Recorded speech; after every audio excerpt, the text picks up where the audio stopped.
I know exactly what they want. I know exactly what they want. Just be patient. My name is my name, power and glory. I never change. Stand on loyalty, remain the same. Say what you mean, speak on my name. You go to war with me. We move the same. You think that it's for me? Running the game, kicking the door with me. All through the pain, the snow, the rain, the ups and downs. My name did more for me. Y'all keep the fame. I want the glory. Been that nigga. Bitches never ignored me. Rich in spirit, little bitch can't afford me. Day one static, fix it with a 4G. Red beam on it. You think I'm recording? Kicking front doors. You try to backdoor me. We are not a gang, bitch. We are army. Book a den. You know I don't tell stories. Keep it 100 in the lightning. You niggas fake baby K name Adonis. Mini Drake clip curl, but somehow I can shoot it straight. Insta clip, I can shoot 4 minutes straight. Turn this to the Super Bowl if I need to. I can hit your chief up with an eagle. Set you up on the score, but they lied to you. Why you letting them niggas mislead you? My name is my name, power and glory. I never change. Stand on loyalty, remain the same. Say what you mean, speak on my name. You go to war with me. We move the same. You think that it's for me? Running the game, kicking the door with me. All through the pain, the snow, the rain, the ups and downs. My name did more for me. My name is my name, power and glory. I never change. Stand on loyalty,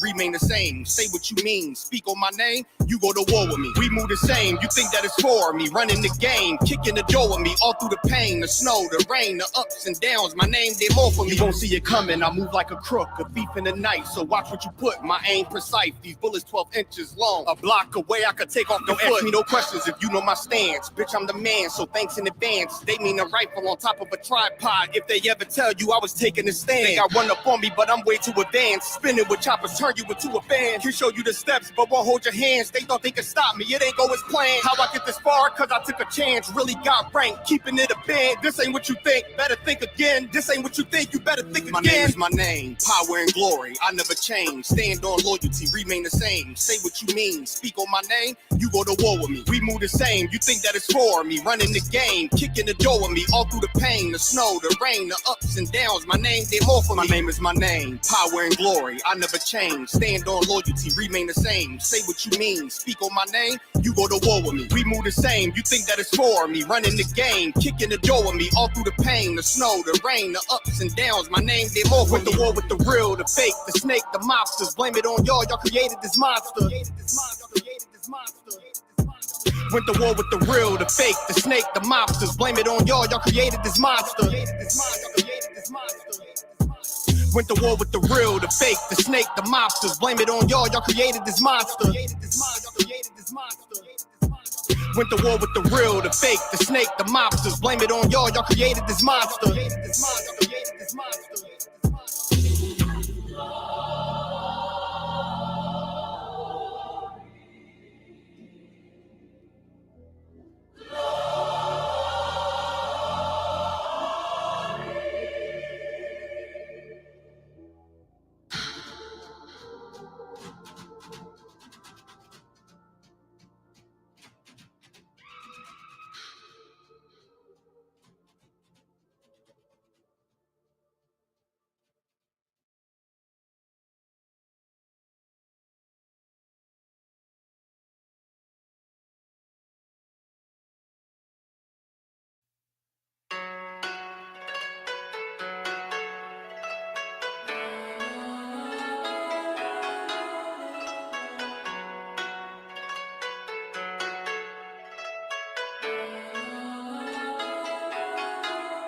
Yeah, Babylon is falling,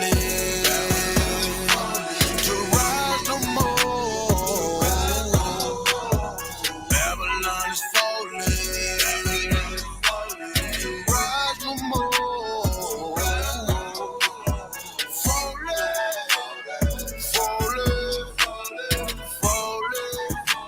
to rise no more.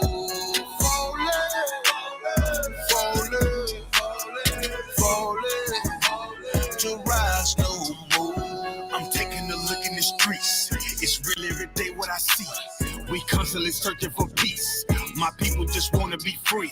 We tired of the cell blocks and the bullshit. That lying nigga in the pulpit. Same shit, but a different day. I speak truth, they ain't come to play. You in the way, better move, nigga. That follow no way gon' be cool, nigga. Say your garment, get that tool, nigga. Matter of fact, get you by two, nigga. You see the sign that's in front of you? That's in the rough from up under you. Shit is gonna fall, yeah, I promise you.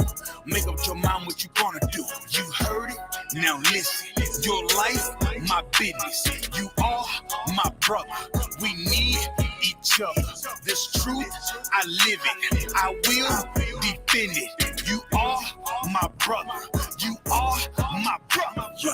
Babylon is falling to rise no more. Babylon is falling to rise no more. Falling, falling to rise no more. Falling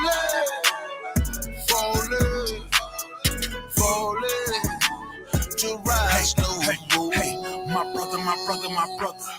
Get your hands up, it's a war now. Take a good look at this world. It's time to go hard, don't be scared now. I know you're feeling the stress. Look on your face here, and I need some help. But we made it happen with less. You and my blood, I feel what you felt. Destruction on every corner. Every day I feel like a loner. Keeping the faith, that is my armor. This is a test, but nothing can harm you. Don't be scared of truth when you hear it. Don't compromise your spirit. Don't be trying to live like these white folks. Don't be trying to chill with these white folks. Brotherhood is a weapon, and that's the shit that I stand for. If you keep the law and live it, now you a nigga I'll stand for. Got no time for that fake shit. That shit I can't stand, bro. Still believe in that flag. So what the hell do you stand for? Yeah. Babylon is falling to rise no more. Babylon is falling to rise no more. Falling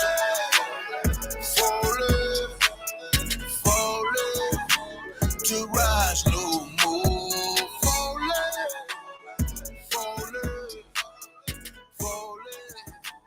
to rise no more.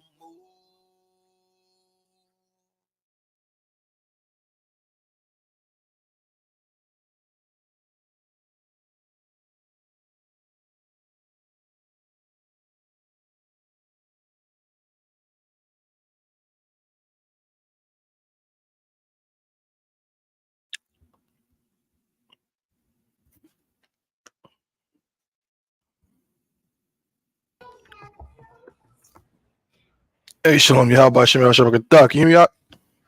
Islam, but some stuff, kind. Most High Christ. Damn right. Most High Christ. What's going on, bro? We in here. Most High Christ. What's the word, bro? Not much. I know you seen that debate, man. Nah, I ain't seen it. With Cap Tazara. I think Cap on the live too. Oh, shit. Most High Christ. Hey, Shalom, the one Yahweh Shem Yahweh. Hey, yeah, but you know, Hey, Most High Christ. It seems like it's been a minute out of one. What's going on? Yeah, man. Everything, man. I hear you, sir. Don't sweat. Don't sweat. We gonna act like, you know what I mean? We gonna get right back into regularly scheduled programming. You know what I'm saying? But so like y'all, you were saying something about the debate. Yeah, that debate with that Captain Tazara had with that cat from Geno Jennings Church. I heard about it. How'd it go? It was terrible. Yeah, it was terrible. It was awful. A mismatch. You call it a mismatch, a beatdown, whatever. You know what they say? They saying that like Geno Jennings sent him to come and test the waters. Right. Test the waters of U.P.K, but his man need help. Good. You feel me? Geno Jennings better stop. He better stop playing, man. What was the debate about? Multiple wives. Oh man. Yeah. Man, they could have sent YAHANNA to go handle that topic. Oh, YAHANNA could have easily, you know what I'm saying? We could have sent the trooper. Right. We could have sent anybody. We could have sent sisters to do that. That was simple. God. Yo, what the hell? Hey, Gino I better mean, stop you know, being scared. it really lets you know how simple Christianity is, man. You know how Oh, simple God. and how idiotic Christianity is. You know, that's what it does, man. You Yo, know, God. Good real night. silly. Oh, man. Yo, Mark. They better just Gino Jennings better just come on, man. Stop being scared. They need to Let me- jump out that Christian church, man. Come back. God. Yo. Yo, what- we ought to just tell Gino Jennings it's time. It's time. It's time for him just to hand his keys over to his church. Oh, Just hand the wait. keys over, Gino. It's time. You know, it's time. Stop playing. You know, Gino Jennings. That name sounds familiar. That's the bald cat with the little raspy voice? Is that him? Yeah. Con. Yo, what the hell? And he said one of his deacons or something. Con. Good Yeah, one of them night. clones. Good night. To try to come up against And the the thing- I.S.U.P.K. That's a joke. And you know what? It's funny. It's funny though. It's funny because he for like a good maybe 2 or 3 years he been saying stuff that we be saying. Like he Oh, bringing wow. out like Christ is black. He bringing out like Christ is black. It's not a white man. You know, like he coming up with some new stuff. Good Well, night. you know, he just been watching us. You know, that's all. Just watching us. The nerve. Yeah, and you know, so he sent that sacrificial lamb to Captain Cesario. Good night. Well, no. Yeah, yo, Mark. I'm telling you, I'm telling you, he sent, like Cap said, he sent that sacrificial lamb. That boy did a terrible job. He was, like, you know, no one beats the Israelite school of U.P.K. debating anything regarding anything that we debate. But there are certain debaters that have a certain level of professionalism. Yeah. You can tell they prepared. You can tell that, you know, they really believe what they're teaching. Mm-hmm. This dude didn't believe what he was teaching. Right. I think I was asking him about the parable that Christ gave that was likened to the kingdom of heaven. Women were prepared to marry one man, and 5 of them ended up marrying that one man.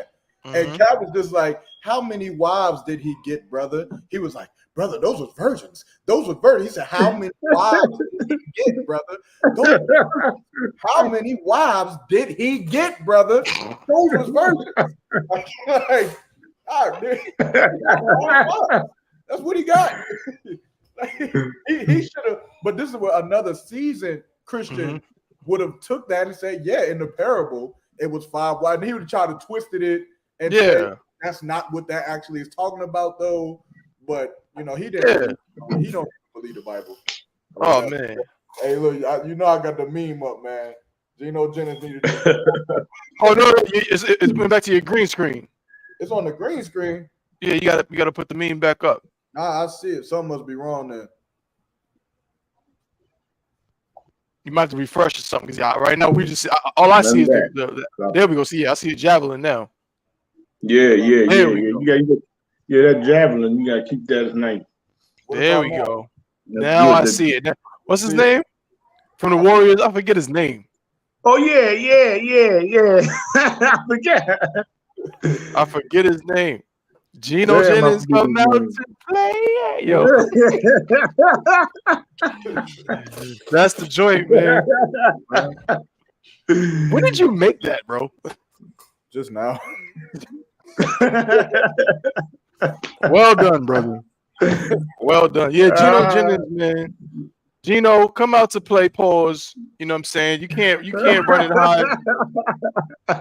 You can't hide behind these amateurs that you have under you. You know what I'm saying? I don't know what you think this is, but this is not that. Because again, like Cap said, one of our troopers would probably destroy Gino Jennings himself. But you think you all high and mighty. So at the very least, you know what I'm saying, you should try to come up against Captain Cesario since you got your degree and you know every fucking thing. Yeah. You should try to come up against the I.S.U.P.K. yourself and don't send your little cronies or what have you. All right. But Most High in Christ, man, we at it again. Chain Breakers Podcast brought to you by the I.S.U.P.K., the Israelite School of Universal Practical Knowledge, under Commanding General YAHANNA. This is episode number 41. episode 41 of the Chainbreakers podcast, broadcasting live from North Carolina as well as from Oklahoma City. You understand? Again, in conjunction with the I.S.U.P.K, the Commander General YAHANNA, been teaching the truth since 1969. The so-called blacks, Hispanics, and Native Indians are the true Jews, the true Israelites of the Bible. And this particular show, as with all of our other shows, is all about speaking the truth, right? But on this show, we're about breaking the chains of oppression that are on our people's minds. You know what I'm saying? Here in America and all over the globe, really, our brothers and sisters, and we're of course going to talk about it throughout different stories today, but our brothers and sisters are just completely sold a lie and under a great delusion. And those mental chains have been more damaging than the physical chains they had on us in the 1800s and the 1700s and the 1600s. And so now what we want to do is we want to get those chains off of our people's minds by giving them truth. The scripture says, you know what I'm saying, and ye shall know the truth, and the truth shall make ye free. Okay?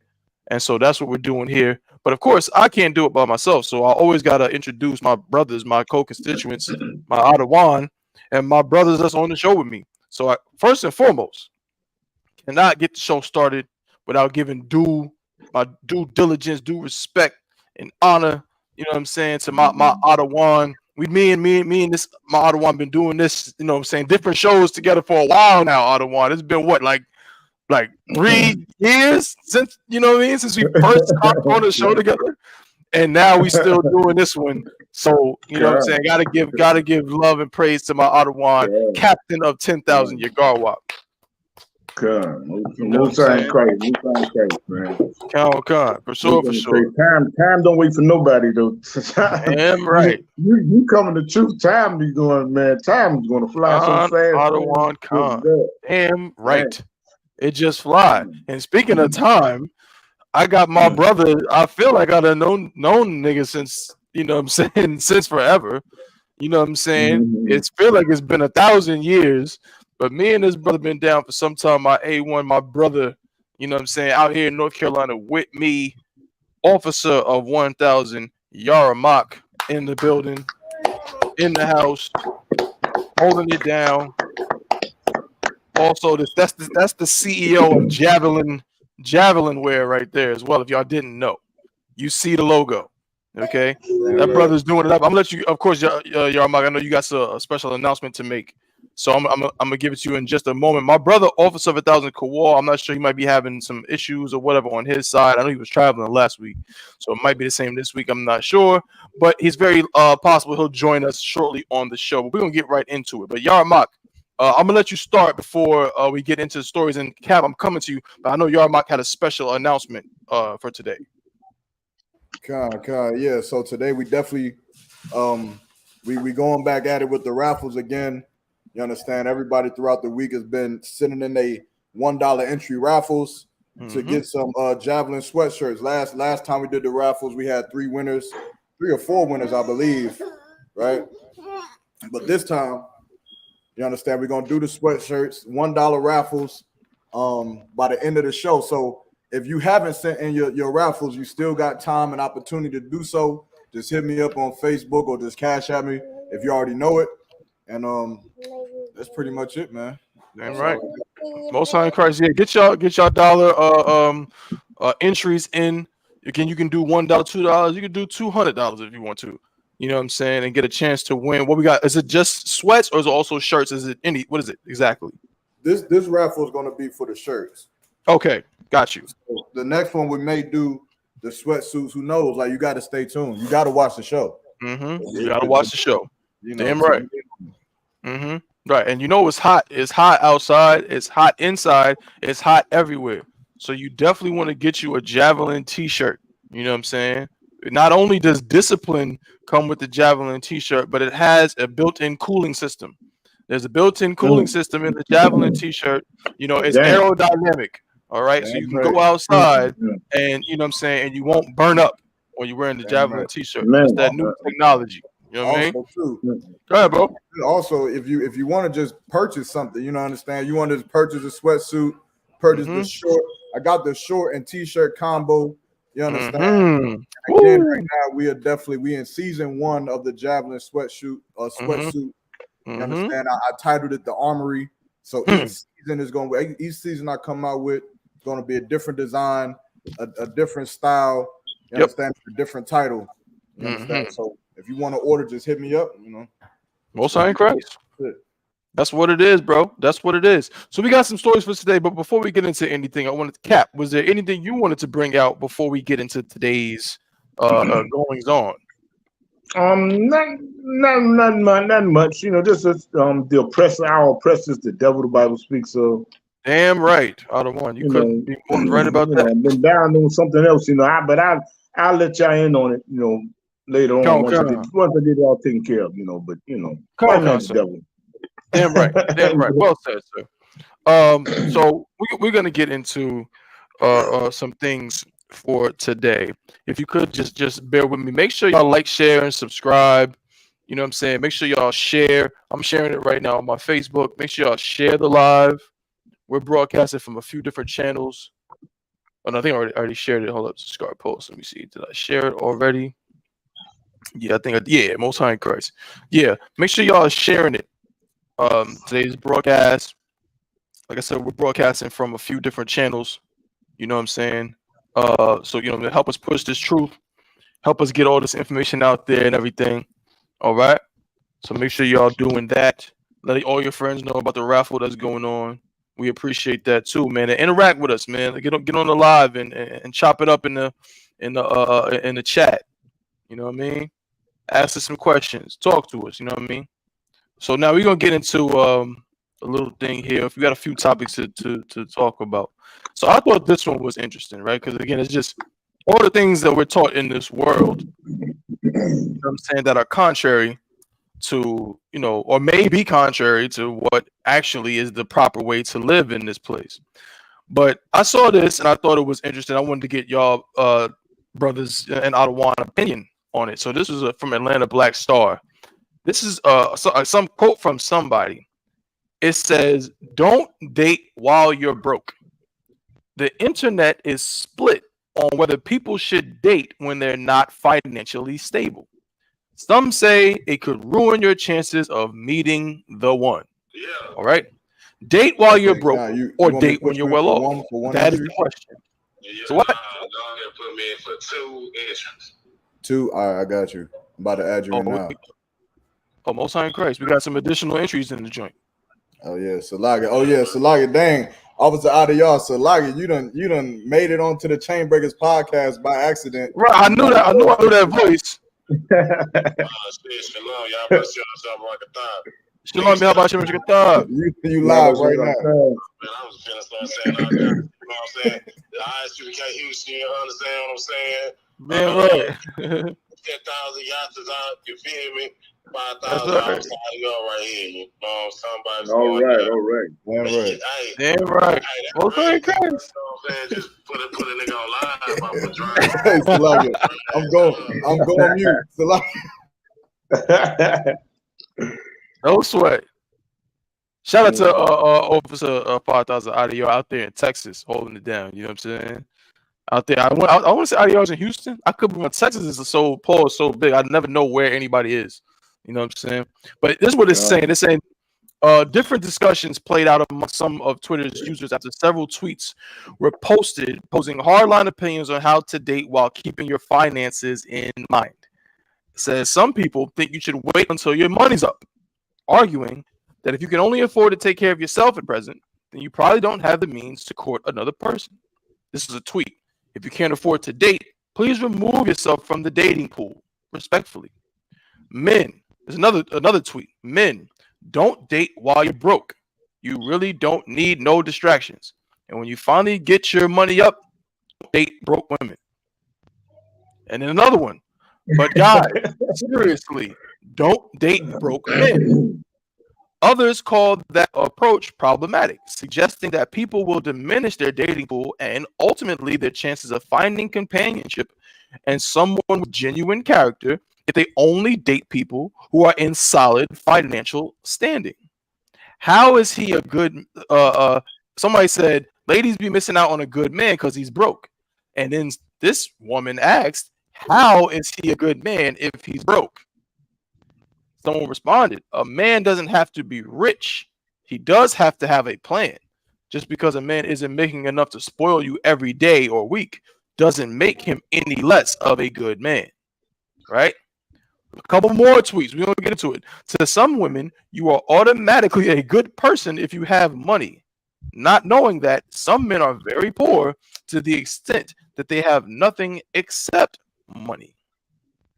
Another woman responded to the question of ladies be missing out on a good man because he's broke by saying a good man would never be broke.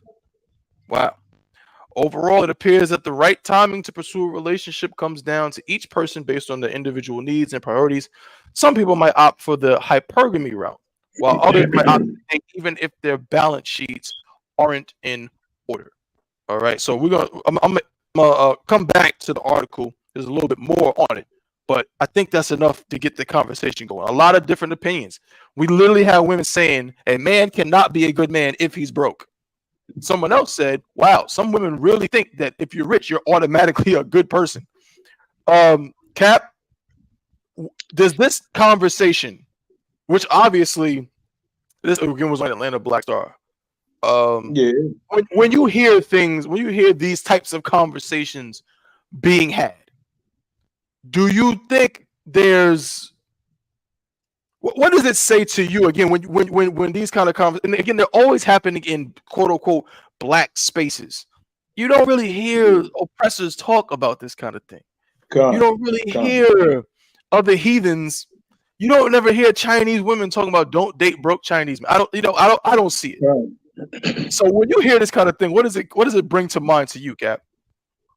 I mean, it's just how silly we can be as a people.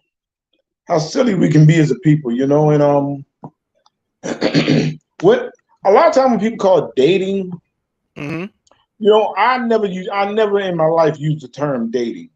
I'm dating because it was like whether I was having sex with the hoe or not. It was just come on, having sex, and it was never like dating. Oh, I'm dating. Right. We're dating. I was like, come on. Chick tell me she dating somebody. I said, you a hoe. Right. You're having sex. So and the thing is like, it's crazy is it when you broke. When is the you know what I'm saying? When is the time you want to say, oh, I got enough money, now I'm start hollering at chicks. I ain't gonna holler at them because I ain't got no money, Right. Man, come on, man. I used to tell brothers where I was in the world, I used to tell brothers, come on, man, you don't have to, come on, man. You got so many women out here looking for men. You got so many desperate women looking for women. You got women with good paying jobs. Good paying jobs, and they would definitely go out with you. That's right. That's a fact. And when I say go out with you, they'll definitely have sex with you. Oh God. Let's just cut out the middleman. They don't be foolish. We're dating. No, those chicks have good jobs. Will have sex with you. They don't give a damn what you're doing. Right. And it's just like that. But when we start mingling with the oppressor, you know what I'm saying? We just trying to make ourselves, solidify ourselves unto the oppressor. Right. Yeah. You gotta have money. You gotta have a job. You gotta have this. And you gotta have some money. And you gotta have that. Come on, man. Come on, chicks, man. Sisters been out here going with broke dudes forever. That's right. You know what I'm saying? Brothers been pulling up on chicks. Brothers don't have no shame anyway. Brothers are, come on. Hell, they put up on chick. Brothers be broke as I don't know what.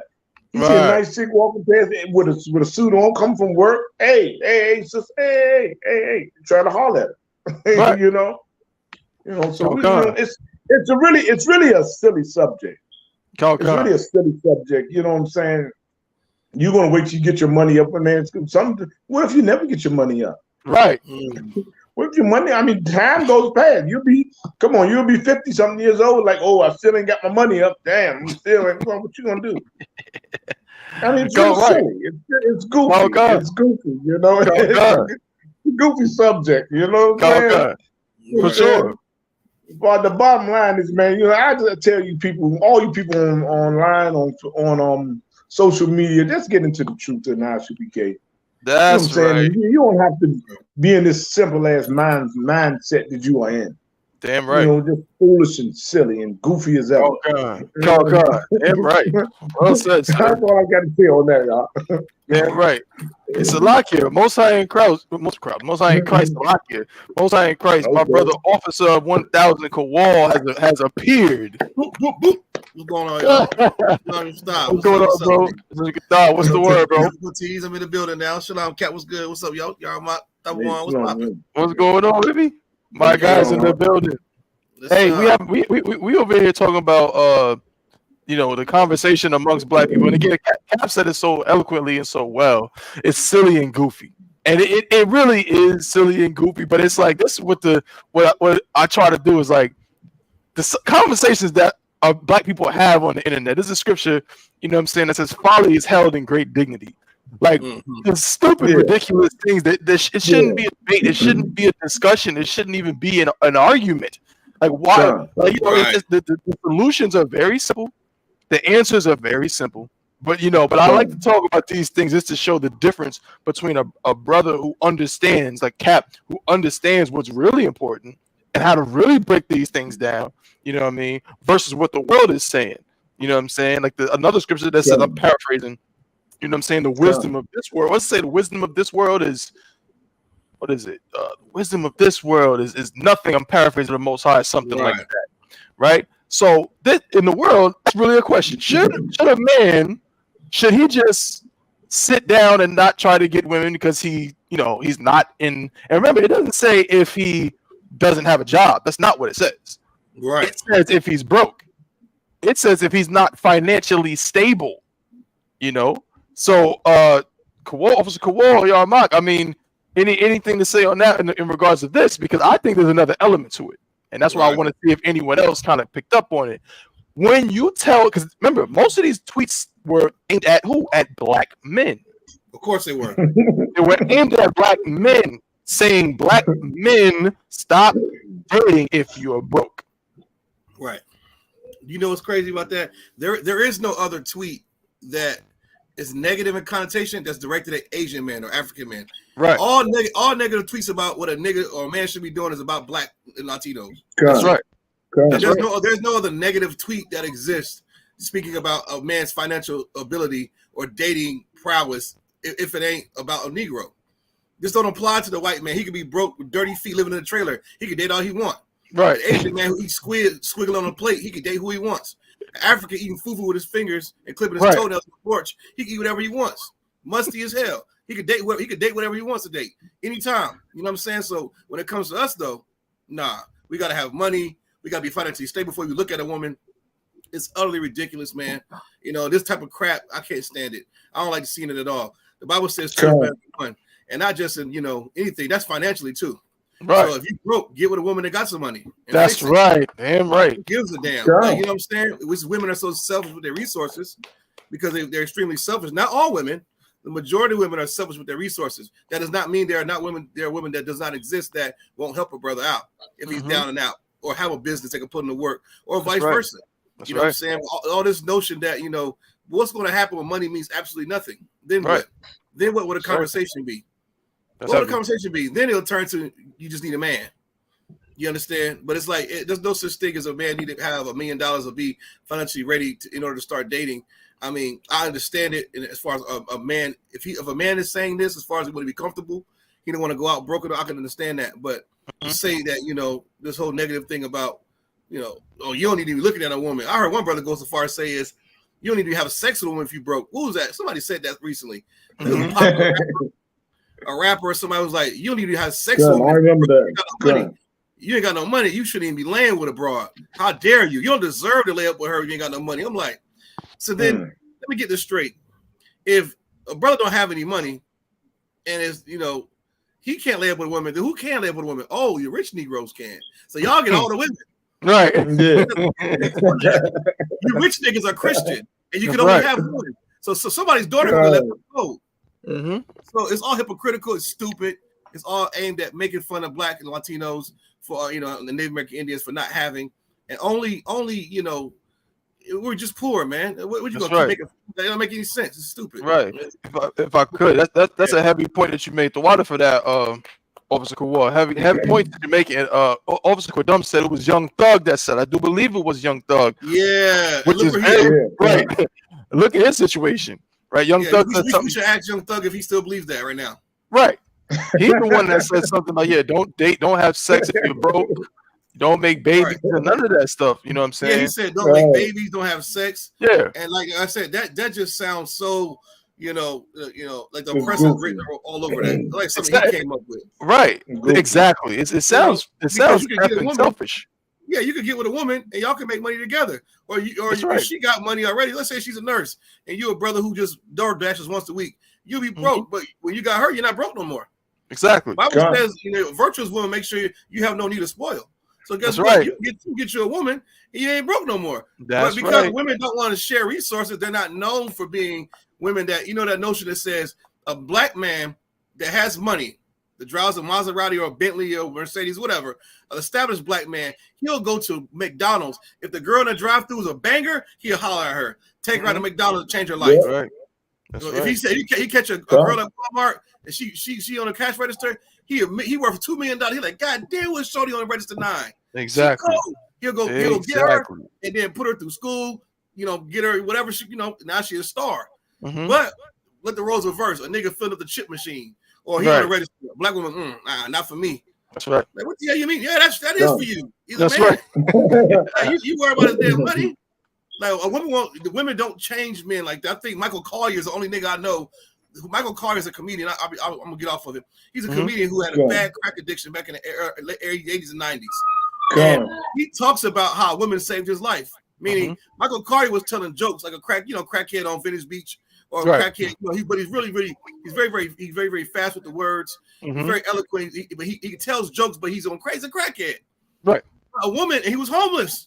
So niggas telling jokes, he's funny, but he goes and sits on the curb of Venice Beach or something, right? A Black woman comes to him and says he's hilarious. She takes him in, cleans him up, gives him some money in his pocket. Now that nigga's a millionaire comedian playing in House Party, all Martin Lawrence movies, BET, Comic View, Def Jam. He's all over the place. That's right. He's the one who said, "I'm gonna give you a toe jam sandwich on House Party." So he talks about how a woman changed his life. Now, if we only do that on a grand scale of things, right? But a Black woman who had resources saw value in another Black man. Now look, now she can kick back and he just does his little jokes that he rich. So that's just an example. You know what I mean?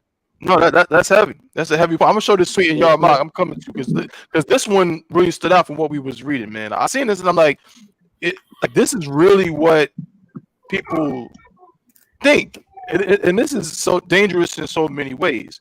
So here we go. Look at this. This is the tweet. Some cat said, "Ladies be missing out on a good man because he's broke."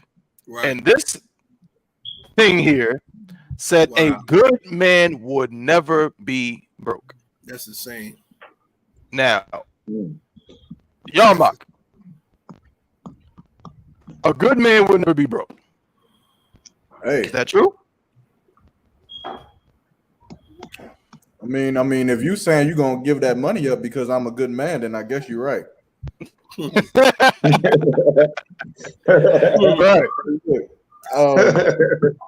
That absolutely. We know her stance, right? We know what she's talking about. That's absolutely not true. And what I would want to see is I got a question for the Black community, for these Black women who think like this. Where's all the healthy relationships at? Right. Where's all the marriages that's lasting? Because there's men in our community that's not broke, but why aren't the relationships lasting? Right. Why are they still toxic relationships going on? One or two things is happening.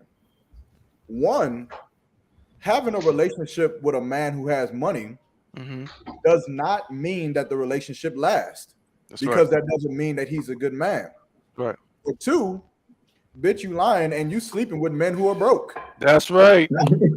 God. That's one or two things, because our relationships are not lasting.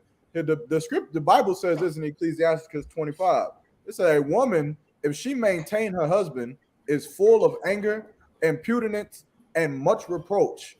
Meaning, if she has to take care of a man, she is an angry, bitter, disrespectful, and sinful woman. Here's the problem. That is not an excuse for you to be a bitter, sinful woman. That's right. Is the Lord telling you what he hates about that type of woman. That's right. That's right. Here's the problem. You are so focused on what a good man is that you don't even realize how much of a deranged bitch you are. Right.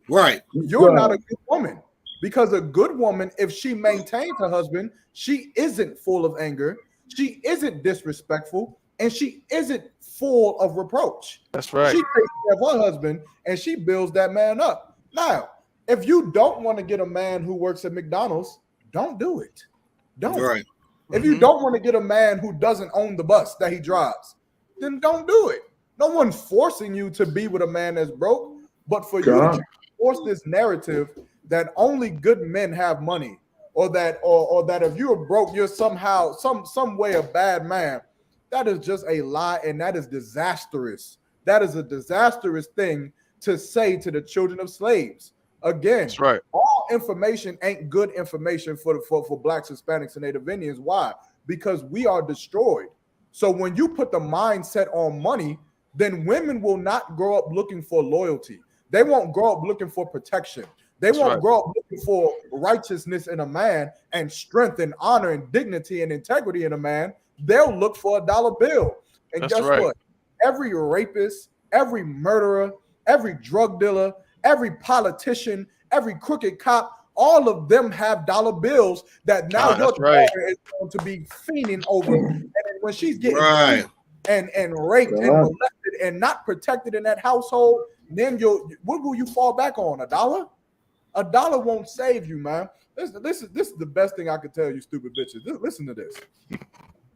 When you are looking for a man that you are going to spend the rest of your life with, when you're looking for that man, choose a man that has everything you ever wanted in a man.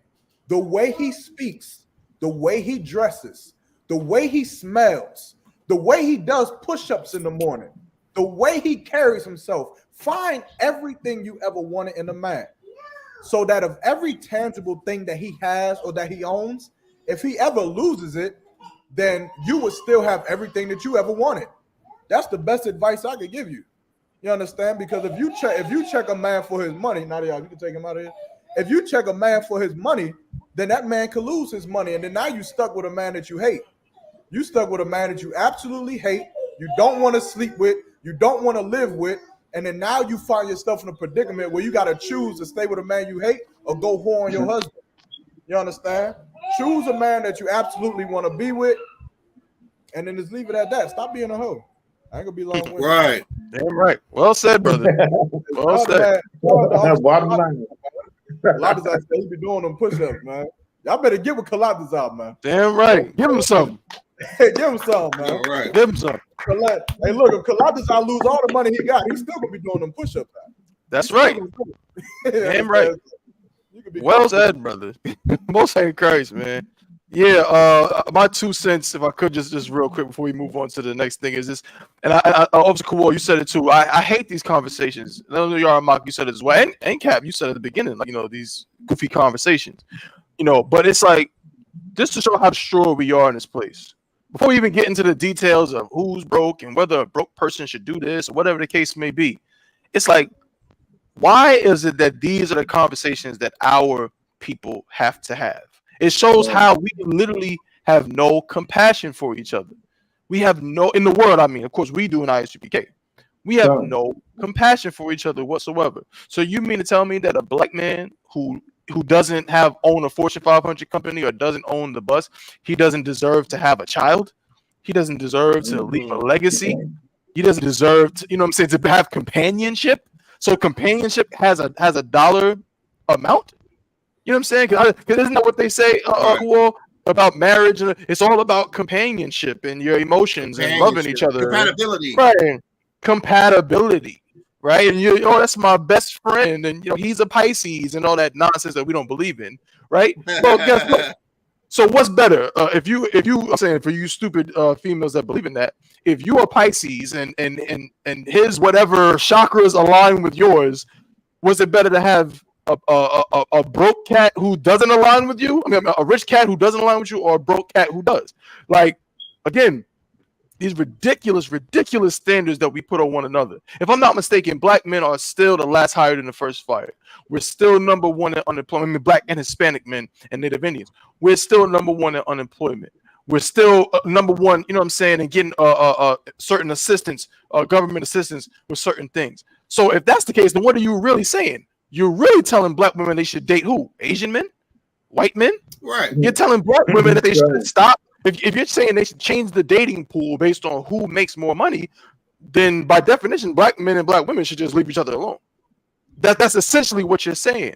And that's why this topic is so scary and just downright dangerous to me. I remember a time, and black men and black women have always, since we've been in this country, and through slavery, been at odds with each other. But I at least am old enough to remember a time when it wasn't quite like this. It was bad, but it wasn't like this.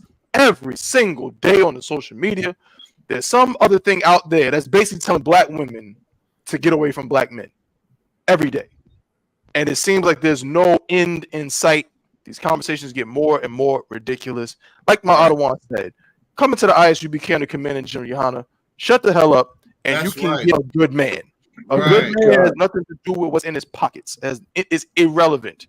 If tomorrow Captain Yagawa woke up and couldn't make anything, couldn't make no money, guess what? He's still better than every baby daddy that you got right now.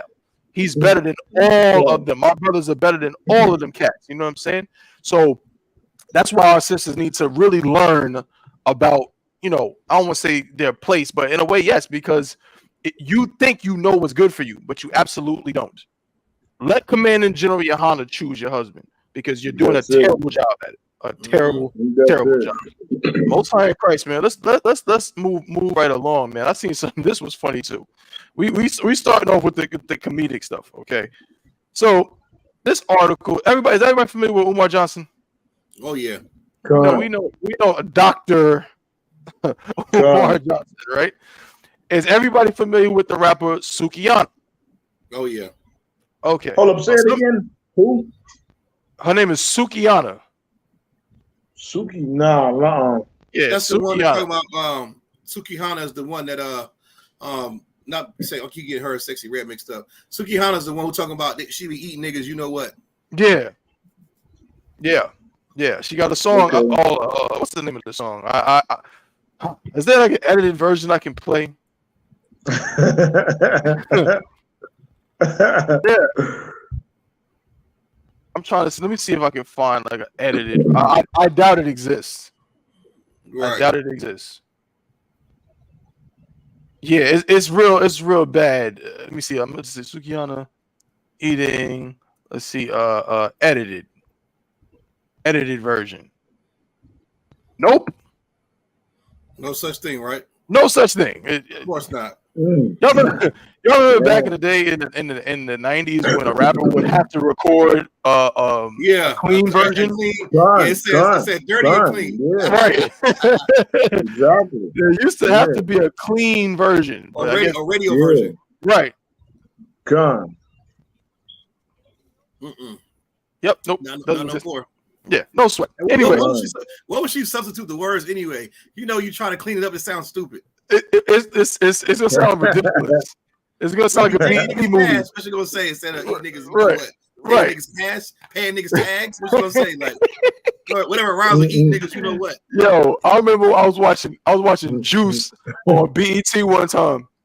I was watching Juice, and you know the part where Bishop where Raheem first showed Bishop the gun. Yeah. And Bishop takes the gun. He says, "I'll hold on to the gun." And Q's like, "Why you get to hold it?" He said, "Because I already got it, mother." Right? Yeah. And then there's a part right there where Q says, "Man, suck my right." Pause. In the BET version, this nigga Q said, "Man, suck my toe." I said, "Yo, dogs." That sounds worse than the other one. Exactly. I hate when they do that, man. I hate when they do that. It's terrible. It's awful. Why show the movie? Why show the movie? Don't even show the movie. Right. If you don't even show the movie, if you got to make those things, please, man. It's terrible. It's Mother terrible. lover? Mother lover? What the hell's a mother lover? Like, what? Yo, son. That is, I guess that's what she would have to do. But anyway, she got this song that's very horrible with the lyrics, and she's talking about doing all kinds of, you know what I'm saying, crazy sexual acts and sexual deviancy and so in all her music. But anyways, she has been on. What I'll do, I'll just get a picture of her so you can see her. I mean, maybe you've seen her face before. Yeah, I'll just see if I can just get a picture of her. That's I've shown up wouldn't know about music. Somewhat PG-13. Here she go. Here's a picture of she's also the one that YK Osiris tried to kiss her in the mouth because he's that's her. Yeah. And then she also tweeted one time, "I'm finna get me a Hebrew Israelite husband." Remember that? Nah, I don't remember that one. She tweeted that like last. She tweeted that like last month. She was like, right after she tweeted about Dr. Umar, the second time doing it, she was like, my next husband about to be a Hebrew Israelite." And everybody was like, "Girl, just the niggas that be cussing on the corner. That's them the niggas that be wearing purple." And I was like, if they only knew. She must have ran into she must have passed UPK camp out there in Florida or something, or wherever she's from, and saw some niggas like, "I want that in my life." So who gonna quote her? Who gonna quote her? Hey man, they're gonna have to do some kind of I don't know. They got to find a scripture in Ezekiel for me to get that. Yeah, for real. Or Leviticus. Real. Yeah, the courting process is going to be a mother. Be brand new. And she got to be brand new. Yeah. Right. No, that's a fact. Well, that's Sukihana right there. Not saying it can't be done. Right. Not saying it can't be done, but it's going to be woo. Right. Lord be with them. Yeah. Lord be with you. She gonna have to look different. I mean, brother. You like you said, become a completely different person, right? But anyway, come in here, do your 90 days, Sukihana. Come in here, let these UPK women tell you how to be a sister. You know what I mean? Right. She might need 100 days. Pay your tithes, all that goddamn money. Yeah, right. Yeah. So be the freshest thing after Passover. So this is what the article says. It says consciousness over cookies. Dr. Umar Johnson. Listen to this. Listen to this. It says Dr. Umar Johnson requests confidential meeting with Sukihana after offering to transform the rapper into the queen of black consciousness. It says rapper Sukihana has been seemingly shooting her shot for a while at Dr. Umar Johnson, and fans believe he might have finally taken bait. It all began when the 31-year-old expressed her desire to have relations with Dr. Umar on Twitter in September of 2022. "I want to F Dr. Umar and leave him woke right now," she wrote, and later reiterated her stance in her song Grinch. All right, let me get this picture up. Bear with me so y'all can see who are the parties involved right now. Salakia. Damn. Yeah, she said she want to leave him woke. You know what I'm saying? Present this. Bear with me. Salakia, my computer's running a little bit slow. Akim, out of one as well. Here we go. Boom. All right. So it should be up now. There we go. Yeah. So she said, she want to leave him woke, right? In her song Grinch. Sukihana known for delivering sexually explicit rap lyrics about her body, eating derrieres, good God, and other intimate acts. The Casamigos rapper most recently spoke about her desire to meet the school psychologist, saying she respects him as a black conscious king during an interview with Beehive Atlanta back in May. This is also weeks after he addressed her previous statements about Johnson in an Instagram live video. So this is what Umar had to say about things she was saying about him.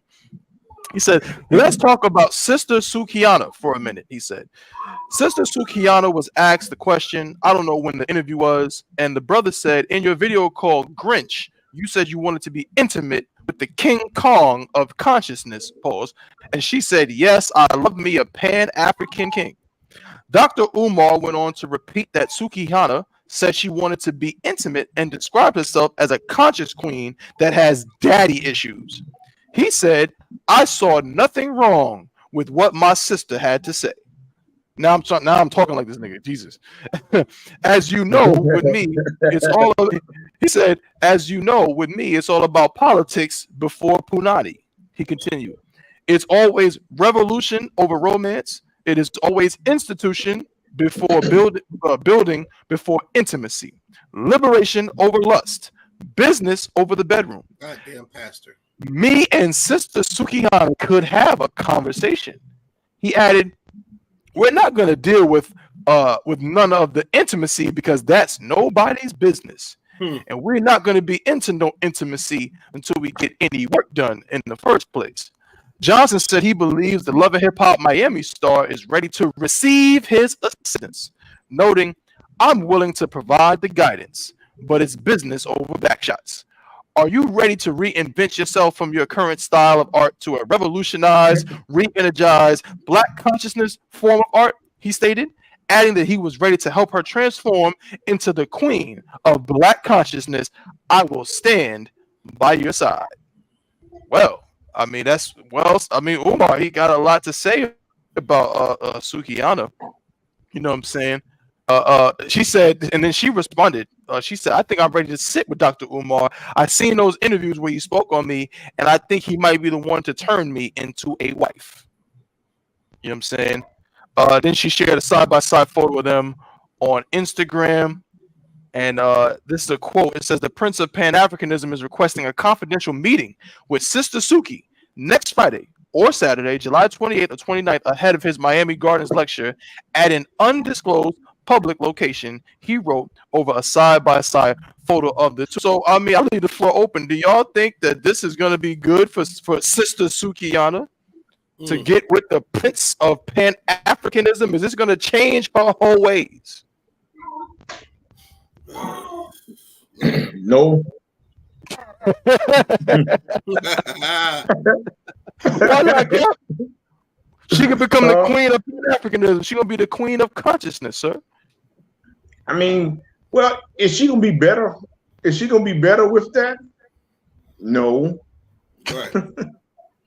Is she just? I mean, come on. I mean, I heard, and didn't one of y'all say a Christian pastor? Right. Yeah. Okay. Yeah, I mean that's what Umar Thurman is. He's Christian pastor. I mean, come on, come on, man. That's not gonna help her at all. That's not gonna help her. I mean, come on, is it gonna make her a better person? Hell no. How can it make her a better person? Right. Come on, she's going to the Christian church. That's right. So it's not, she can't get better. She's gonna get worse. That's right. She's gonna get worse because she's gonna start listening to all that other crap, and it's just gonna, come on. It's crazy. It's crazy. It's like, it's almost like I need a drum roll. We need to get a drum roll thing on the show.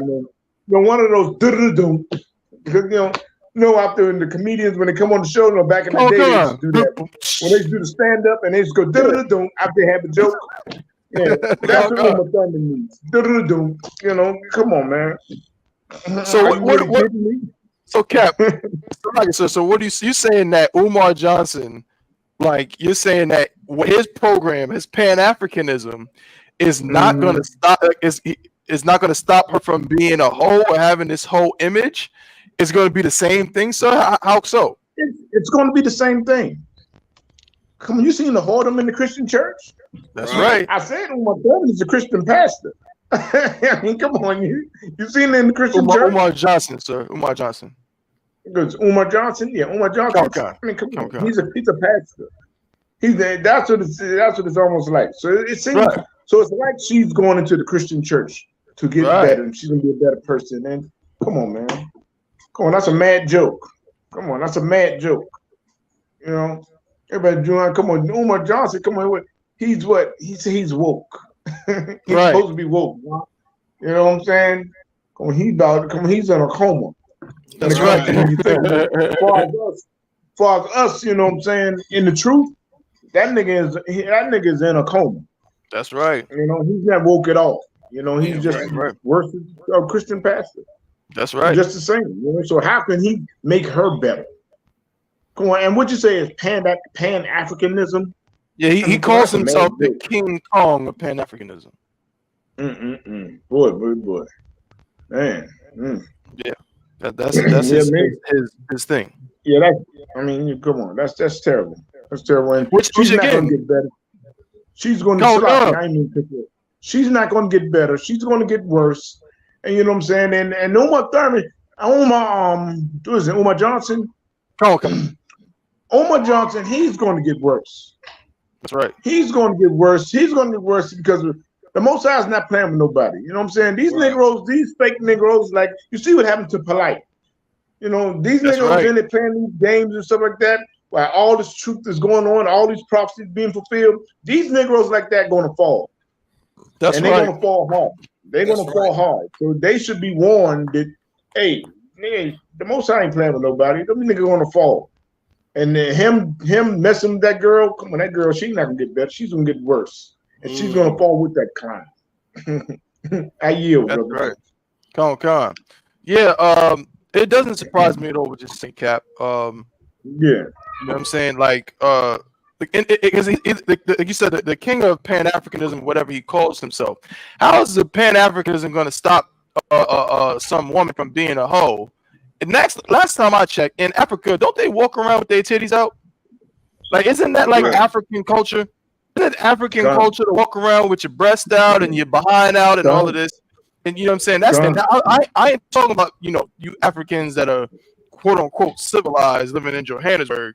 I'm talking about the real African. You know what I'm saying? Even though we know it's not the motherland, but what they call the motherland. You know what I'm saying? Some bush one, you know what I'm saying, in some dark corner of Cameroon, who has never seen a bra in her life. She doesn't know what a bra is. She doesn't know what covering up is. She's covered in flies. That's a real woke African queen right there, is it not? So how the hell is Sukihana going to get better if she's supposed to be going more towards this African mentality when it's really the same thing? You know what I'm saying? So again, Kawal, I don't know. I think you said something. You called him a Christian pastor, right? Yeah, he was doing that goddamn rhyming. Right. He was doing all that rhyming. It's like a jive ass Mississippi pimp preacher. Anytime I hear a Negro start rhyming conscious with economics and whatever the hell he's rhyming, it sounds, it just sounds like he's a scam artist. Hey, let's get one thing straight. Dr. Umar Johnson has been on a hot seat for too many times. That's right. Fraudulent like behavior. He's nigh into Brother Polite, in my opinion.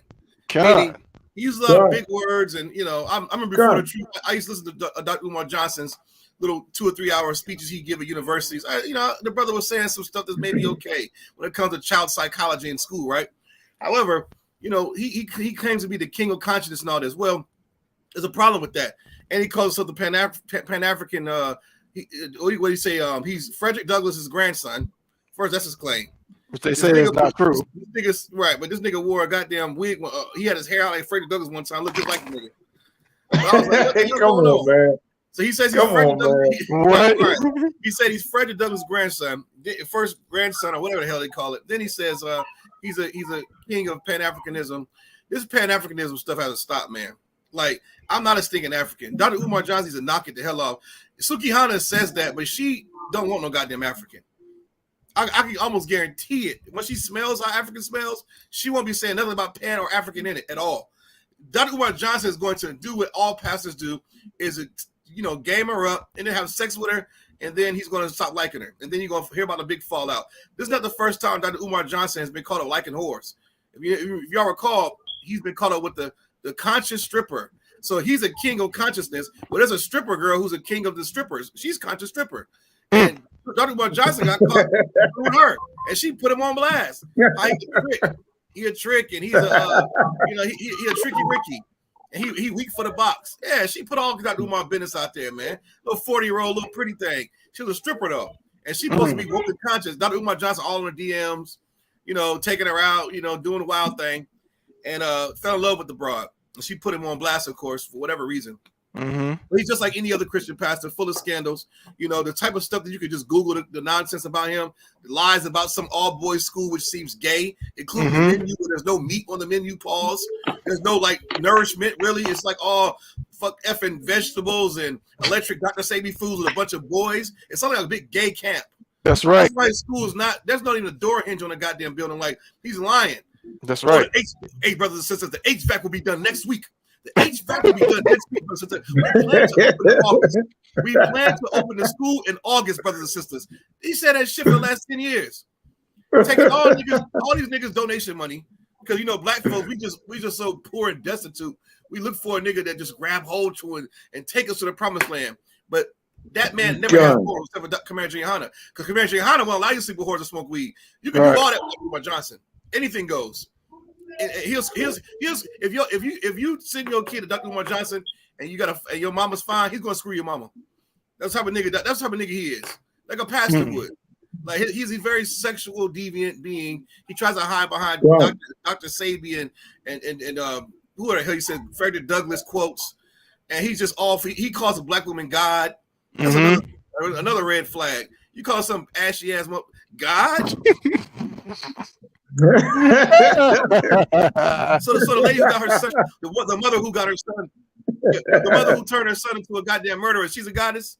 Right. So how about that loud bitch that's over there right now, locked up overseas in jail because she yelling at a damn Dubai Emirate? She's a goddess? Yeah, I don't think so. He calls all these damn black women goddess, which is another lie, because when you do that, all you're doing is tickling their ears, And women, y'all should have enough of getting played by these dumbass black niggas, man. What about what's the other cat with the tight t-shirt? They got not doctor, almost black ass. Tariq Nasheed? No, not Tariq. I'm gonna get on his pimp ass later. What's his name? Another one. Derek Jackson. Derek Jackson, another one they fell for. He wasn't Pan-African. Derek Jackson was just a lying Negro, man. Yeah. How being a cheater black girl, but if he cheats, he don't love you. A man that has more than a woman, he can't be trusted. And the whole time he's up here sleeping with over 100 women on his wife. And women love Derek. Just like black women love Dr. Umar Johnson. When his dirty laundry gets aired out, they're gonna feel let down again.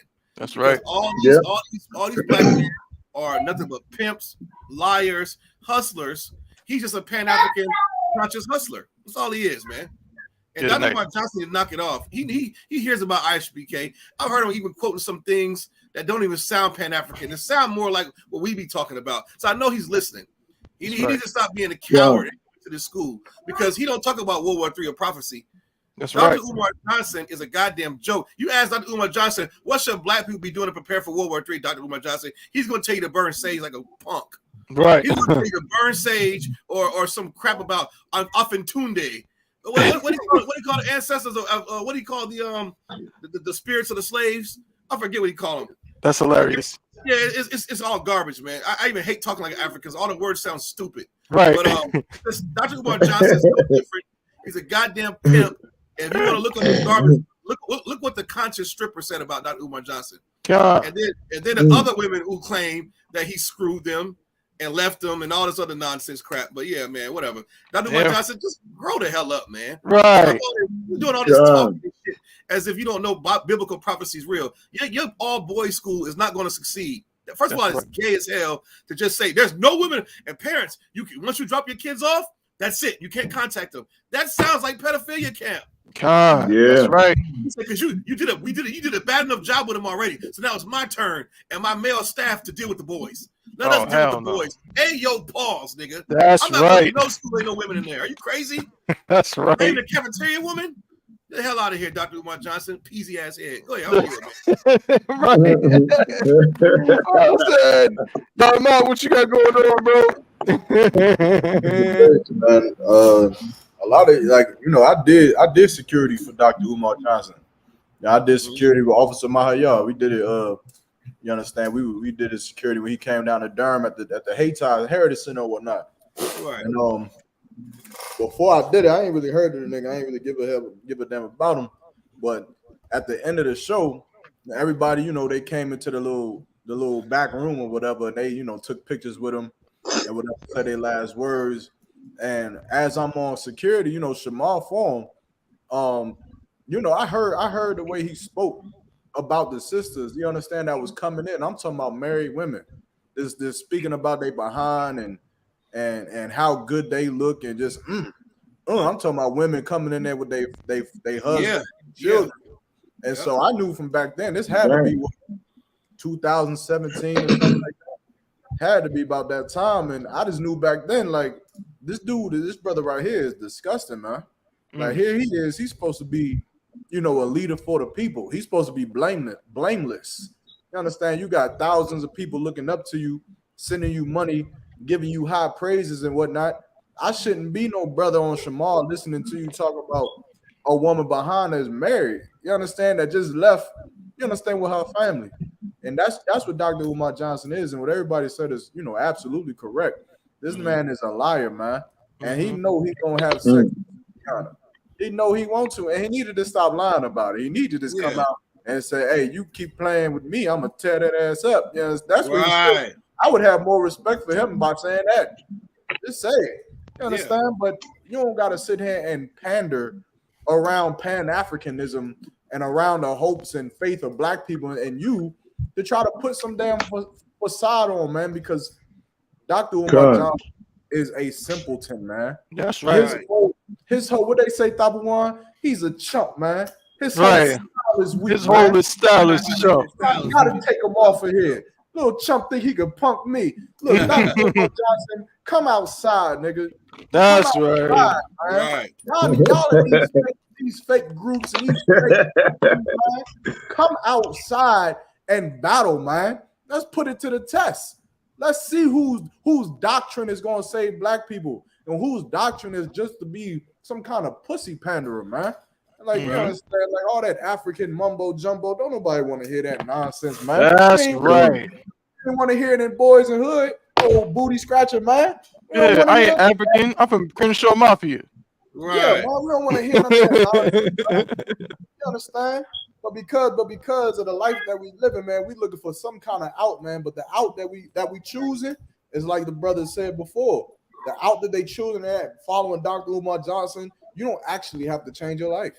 The women and the brothers. I know the brothers who, when Dr. Umar Johnson had came to Durham, who was a part of his entourage, the niggas that he was close with, them niggas are drug addicts. They was drug addicts, gang members, and then on the weekends they put on a dashiki with their dreadlocks and they called themselves spiritual, man. That's all it was, man. It ain't no different. Dr. Umar Johnson, like Cap said, ain't no different than no Christian pastor, man. You understand? It ain't no different. And black people gotta wake up and stop getting fooled by these facades that these brothers is putting on, that these brothers and these sisters is putting on, because they lying. And then also, last thing too, Sukihana is a hoe. I don't even understand why he would respond to her. Right. Man, like she is a known hoe. She has sex on Instagram, YouTube. You can just go watch it. You understand? She already came out and said that she wanted an Israelite brother to come and turn her out into the ways of being an Israelite wife. Why do you think she's serious? What in the hell makes you think she's in her mind to be a pan? She just wants to be known for having sex. Let me help you out, Dr. Umar Johnson. I hope you listen.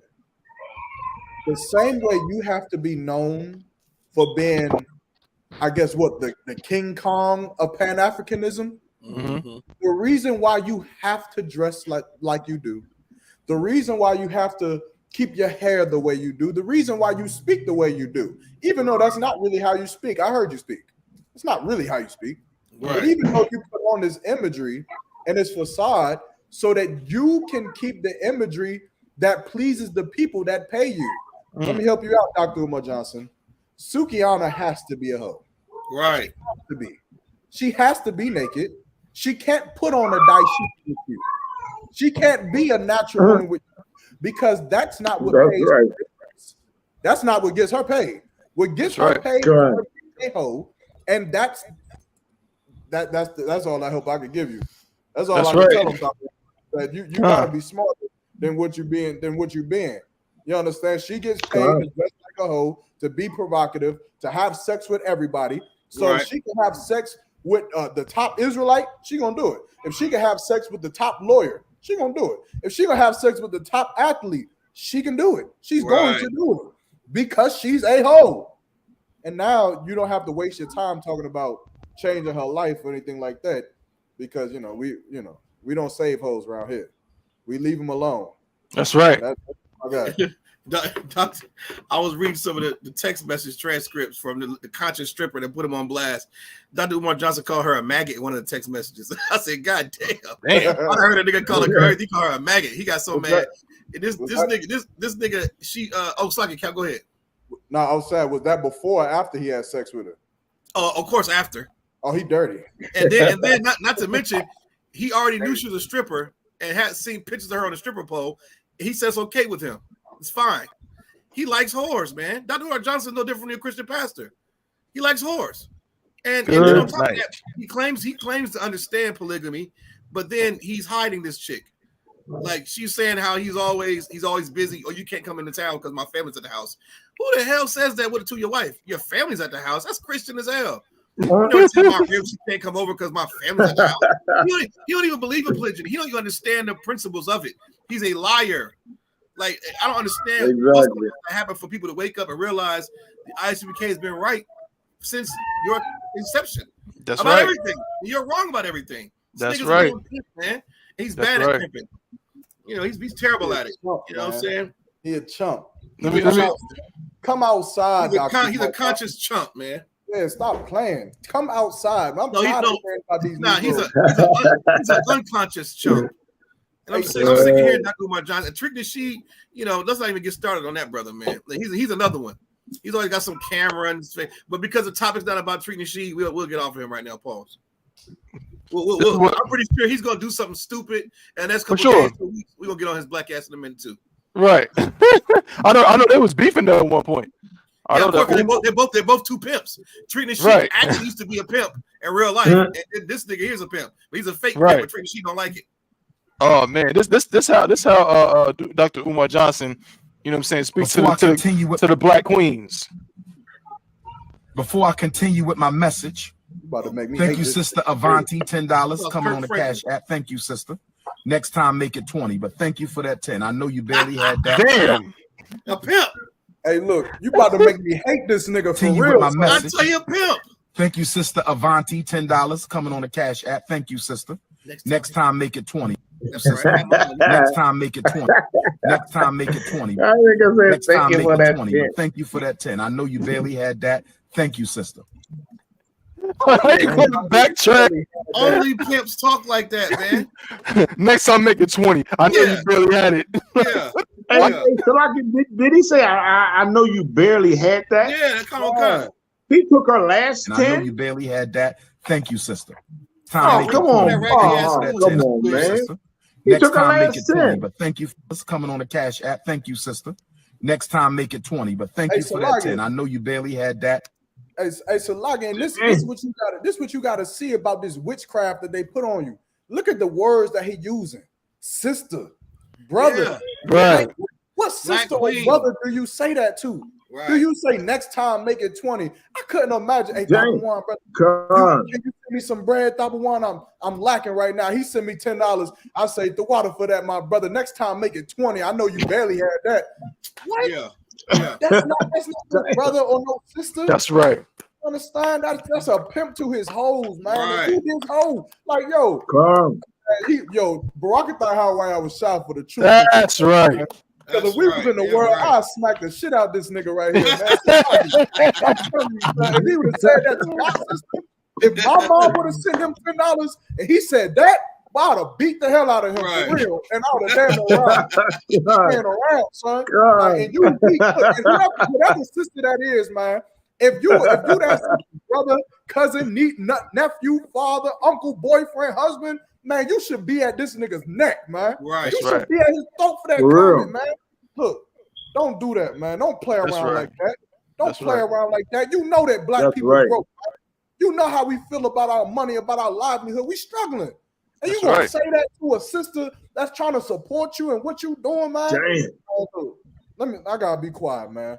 I'm going off. So like I'm a new counselor. You good, bro. Yeah, man. This dude is disgusting, man. But like obviously y'all Mark said, come outside. You know what I'm saying? Come outside, man. Don't be afraid to battle. You're supposed to be the King Kong. Pause. You King Kong. You're the king of this. You're the man and all of that. So why not sit down with us? You know what I'm saying? Come talk to us. Chop it up with us. You know what I'm saying? Since you know everything or whatever, and let's see if your Pan-Africanism. Let's see it. Let's see if your Pan-Africanism is what Sukihana needs. Let's see if your Pan-Africanism is what our sisters need. You know what I'm saying? But I think we have the answer. Obviously, y'all got the answer right there. That's for him, man. He just need Yeah. That's right. What is this stupid school gonna be open? I'm tired of hearing about it. He stopped with that school, man. That school was like 5 years ago. He been stopped with that school. It ain't. Yeah, he gave up on that. Where's all school. the goddamn money that he raised? Over $1 million. Where's all that funding at? He about to fuck Sukihana with it. That's what Right. He gonna make it rain on her. Yeah, that's exactly what he that's right. What a pimp, man. A real pimp. They're just cowards, man. They cowards, but man, they cowards. Man, that's a shame, bro. That's crazy. He really. Tell me, all you gotta do is call a black woman queen, goddess, or sister girl, and you got her. Hook, because niggas ain't buying this. There's really not a lot of black dudes buying this. Because the black men who smell BS, he calls them haters, and we going against Pan-Africanism. No, we see through your garbage. Only black women are believing you. That's right. That's it. You're getting these sage burning joints to believe in what you're saying. That's Real right. niggas know a pimp when they see one, man. Come on, man. Where's his school at? When I heard the facts about this Frederick Douglass male boarding school crap, I was like, oh hell no. Hell, I would never say that. It just sounds like a gay background. Go ahead. Hey, Kawal, not to cut you off, but like when we did security for him, he started off listing his whole from Frederick Douglass, about 20 some odd generation of names. Yeah. And I just remember thinking to myself, like, at the end of it, when he was like the great grandson, Dr. Umar Johnson, blah, blah, blah, blah, blah. And I remember thinking to myself, like, the hell does that mean? Yeah. Right. Who the fuck, like, what does that mean? Like, oh, I'm so-and-so's grandson. Oh, really? What do you do? You're a crackhead. Right. You're a crackhead. Right. Don't give a damn. You understand? It's like, Hilarious. And I believe that too. I bet you everybody listed was all prominent. All, kings and queens. There was no janitors on that list. No crackheads on that list. Y'all Leroy wasn't on there. It was all, Assume Seti and all this crap. Like, shut the hell up, man. And and guess what? I'd rather do great things in this earth, and my lineage is of those of children of slaves, man. Right. My ancestors were poor. I brag about that. In this place, my ancestors weren't rich, prominent Martin Luther Kings and Jesse Jacksons. Right. My ancestors were poor, and look at the work we doing. That's right. How many people we heal? How many hospital beds we stand beside? How many phone calls we take? How many people we feed? And we don't come from no lineage of Jesse Jackson or no Martin Luther King. That's right. Poor men and women that struggle every day to survive inside of this place called America. And we do more. We opened up more schools than you. Right. With all of your money, all of your millions and millions of dollars. That's right. More schools than you with nothing. Right. And you want to question who the Lord is with?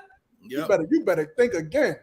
You better think. Ask if the Lord is with Umar Johnson. All you gotta do is ask where that school is at. That's Nowhere it. to be found. Nowhere to be found. Nowhere to be found, man. That's right. Yeah, right. He's another job turkey, man. Whatever. Yeah. Another job. Add him to the list of the rest of the turkeys. Yeah, he's like somebody said earlier in the show, man. He's just like this job turkey right here. They're the same thing, it's the same thing. So you can just you can just look for Dr. Umar to be probably the next one to go through something like this. That's right. They're the same person. You know what I'm saying? And that's right. Say what, bro? I said I want him to cross that line so bad. Right. Nah, he wasn't gonna do it. You know what I'm saying? Shout out to everybody tuning in today. Shout out to everybody, man. We got over 20 likes on the show today. People coming in, stopping by, saying what's up. You know what I'm saying? Shout out to my Aisha Allah. You know what I'm saying? How about you? Shout out to the sister Kazawa Nah. You know what I'm saying? Caps, Rib, Shalom, sister, how Shimon, Thaba, Shimon, Shah. Shout out to Officer Paratiza. Shout out to Trooper Kawanya Allah. Shout out to brother James. Shout out to my Ottawa Officer 5000 Ya Allah. Shout out to Officer Kalataza, Officer Karataza, Officer Quidam, Makana in the building. Shalom. How about you? Right. My brother Makana, what's going on, bro? You know what I'm saying? So again, shout out to everybody that's been tuning. Shout out to Officer Barack too, up there in DC, man, tuning in. You know what I mean? So Most High in Christ, we're moving right along. I saw another story that I thought interesting. It was we're moving again to a kind of different realm, different topic here. But I thought this was crazy. Did y'all hear about this brother? What's it, Travis King? Sounds familiar. This man, this world is getting even every day. It's like the soldier that ran across the joint. The soldier that ran across the damn joint to the North Korea. Yeah. Wait, what? What happened? Brother, this world is bugged. It's getting. I'm gonna read it. I'm gonna explain it in just a second. What's his name? Salaga. Travis King. I think his name is Travis King. King. Okay. No sweat. Yeah, come on, Salakia. Let me get it right here. Not that one. Hold on, I didn't. No sweat. I'll just look it up. Yeah, here we go. I read this one. I said, "This is what is happening in this world. This is a crazy. It says the U.S. soldier, what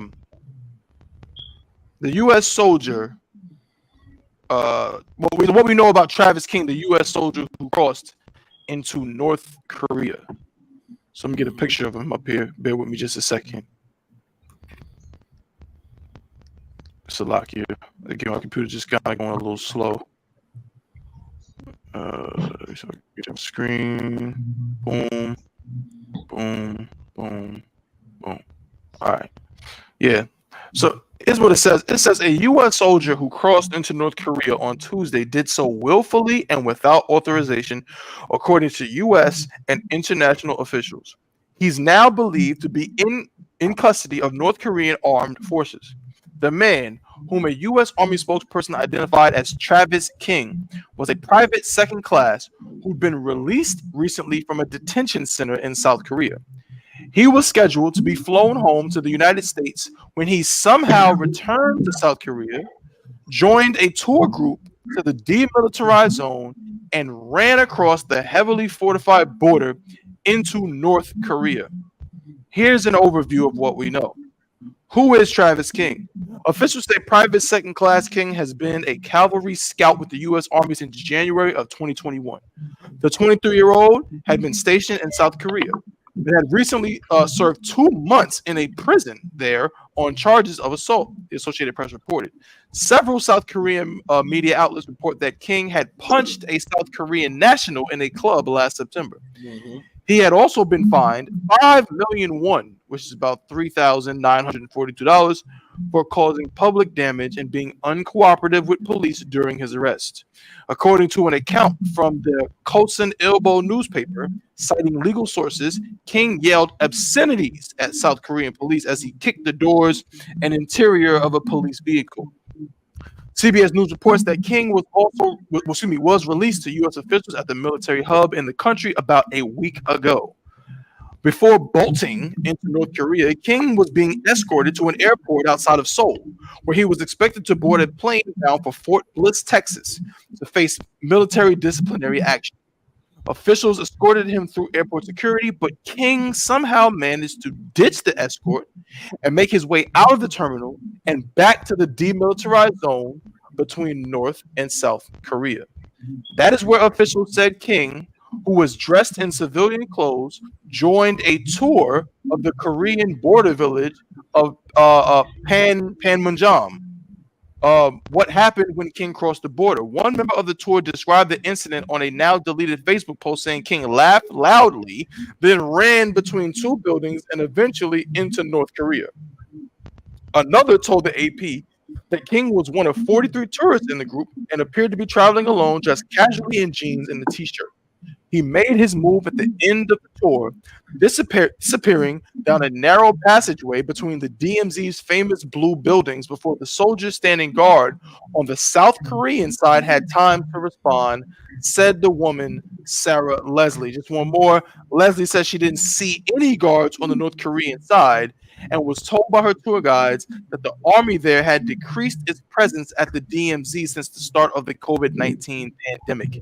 It's still unclear whether King planned his escape into North Korea or whether it was something he did on a whim. Some experts say that the trip just to the demilitarized zone takes days of planning. Wow. I don't know what the hell is going on. What is happening with our? I'm assuming this is a brother. I'm gonna come to you first, Kawhi. You know I always come to you first in these kind of matters because because of your insights into something like this. Have you ever heard such a thing happen? Yeah, of course. I've heard of this. I've heard of people, mostly of white Caucasian, trying to do this. One person being, I think it's Bo Bergendahl, the white guy who did this in Afghanistan back in like early 2000s. He left his FOB, which is an operational base, and just ran away to the Taliban land. And they kidnapped this little white behind and held him hostage for like years, for whatever, how long time, right? So of course the military is looking for this white boy. They finally catch him, bring him to Fort Bragg. I was there at Fort Bragg at the time. His trial was going on, and he gets a pop on the wrist, right? People died looking for this white dude. Seriously, there's search parties that went out of Cav Scouts, Rangers, looking for Bo Bergendahl, and some of them got killed, firefights, PTSD, trying to find him, and he gets fined and reduced to an E1 in rank, and he had to forfeit, I think, $1,000 each month he was gone, which is a very, very light sentence for such a heinous crime he did during the time of war, which is desertion. Well, this brother right here is not going to get the same, if they find him alive, that is, right? Because think about it. He's in North Korea right now. And South Korea, the DMZ is a demilitarization zone where it's like, I spent a year in Korea, right? Same spot this little big head, egghead Negro was at. It was stupid. I understand the stress of the army. I understand how, a brother can join the military, get sent to Korea. And when you get sent to Korea, there's certain places, I'll be real brief, there's certain places that you really don't want to send a private. And Korea is one of them. You want to send a private to Fort Bragg or Fort Hood or Fort Campbell, somewhere where teach them how to be a soldier for real. You don't want to send them to Germany or Korea, because when you get to a place like this, alcohol is flowing, the nightclubs are flowing. When you're not working, you go outside the little gate and you get to go party amongst other heathens, right? The Koreans and all that. So if you're 18, 19, 20-year-old kid who never really been out like that, you got your own money now, and you've been working all day, and you only got 2 days to drink, you're going to try to live the whole week in those 2 days. You're going to overly drink. You're going to start doing drugs over there in Korea, these pills and all this stuff these soldiers do. It's very common. Anybody who's been in the army knows what I'm saying is true. You turn to a complete alcoholic or drug addict when you go to Korea, right? Because it's a very stressful environment. Now, the fact that this kid was able to not be escorted, right? He punched a local civilian. First of all, CCTV is everywhere in Korea. There are cameras. You think the surveillance in New York is bad, brother? You ain't seen nothing until you go to Korea. Every corner is a goddamn camera, so you can't do anything. There is no fighting in Korea. Meaning, like, I think what Koreans are, Moab or Ammon. I think it's Moab. There are people who they're not confrontational. So if you, Thabawan, are in a cab, and the cab drops you off at a location that you didn't want to go to. Hey, buddy, take me up here to the store, and that'll be fine. He's like, no, I'll drop you off here. You're like, no, take me there. He call you a nigga. Shut up, nigga. Get out of my cab. In this language, you punch him, well, you're going to jail. If you try to fight a Korean or anybody there, and you don't try to use the access of getting away, because there's a possibility that you can get away from the incident, and you don't take it, you go into jail. And you get thrown in the South Korean jail. They don't play that crap over there, right? Like most countries. They don't play that stuff Americans get away with here in America. Well, this Negro violated UCMJ. He's getting kicked out the army. So after he goes to jail in South Korea, they're supposed to transfer him. He's supposed to fly on a plane, come back to America to his original duty station where he gets chaptered, where he turns in all his army gear, and now he's a civilian on the street. Well, he had a bright idea of saying, no, I'm going to run for it. And the worst place he could have ran to was North Korea. I don't think Kim Jong-un is going to keep this nigga or torture his black ass.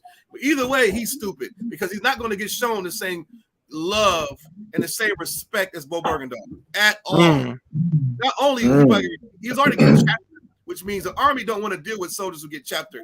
Being chaptered is like, you got to show up for formation every day. And it's like there's 50 people in this rank who's doing right, but there's 10 who did something wrong, like DUIs, spousal abuse, drugs, counterfeit money. They're in a whole nother platoon, and they're just getting watched over by NCO. So until their judgment comes, they don't get nobody's way. He's one of these cats where he should have been escorted to the airport, and somebody, an NCO, which was non-commissioned officer, should have been there to make sure he gets on the plane and goes home. But because because 8th Army, not 8th Army, but because the units that are stationed in Korea are very, very lazy and very, very complacent, I can see how this easily happened. Korea was by far the worst duty station I've ever been to in my life. Damn. By far. Korea Good is night. terrible for soldiers. It turns you into a goddamn drunk. If you're married, your wife is getting taken to Pound Town. Nobody does anything about it over there. It's the very, very depressing place to be. And if you're 18, 19, 20 years old or young like this brother, he can't handle that. He can't handle it. Look, you should also do the rates, the study of the rates of how many soldiers are going to behavioral health over there in Korea. So there's no telling his mental state. You see what I'm saying? Right. Korea was my second to last duty station. I was in the truth at Bragg. I joined the truth while I was at Bragg. I was in the truth in Korea, meaning I was, I call myself being in the truth, meaning I was still I think I was a troop officer. Yeah, I was a trooper still at the time. And it pained me to still be in the Army, you know what I'm saying, knowing what I knew. I was in the process of getting out. And I seen the damage that was happening to a lot of brothers who would get thrown in the Korean jail and they get chaptered and get sent home. Because now you come home and you might get a dishonorable discharge, you shaming your family, you're losing money, and you went to Korea, you ruined your life.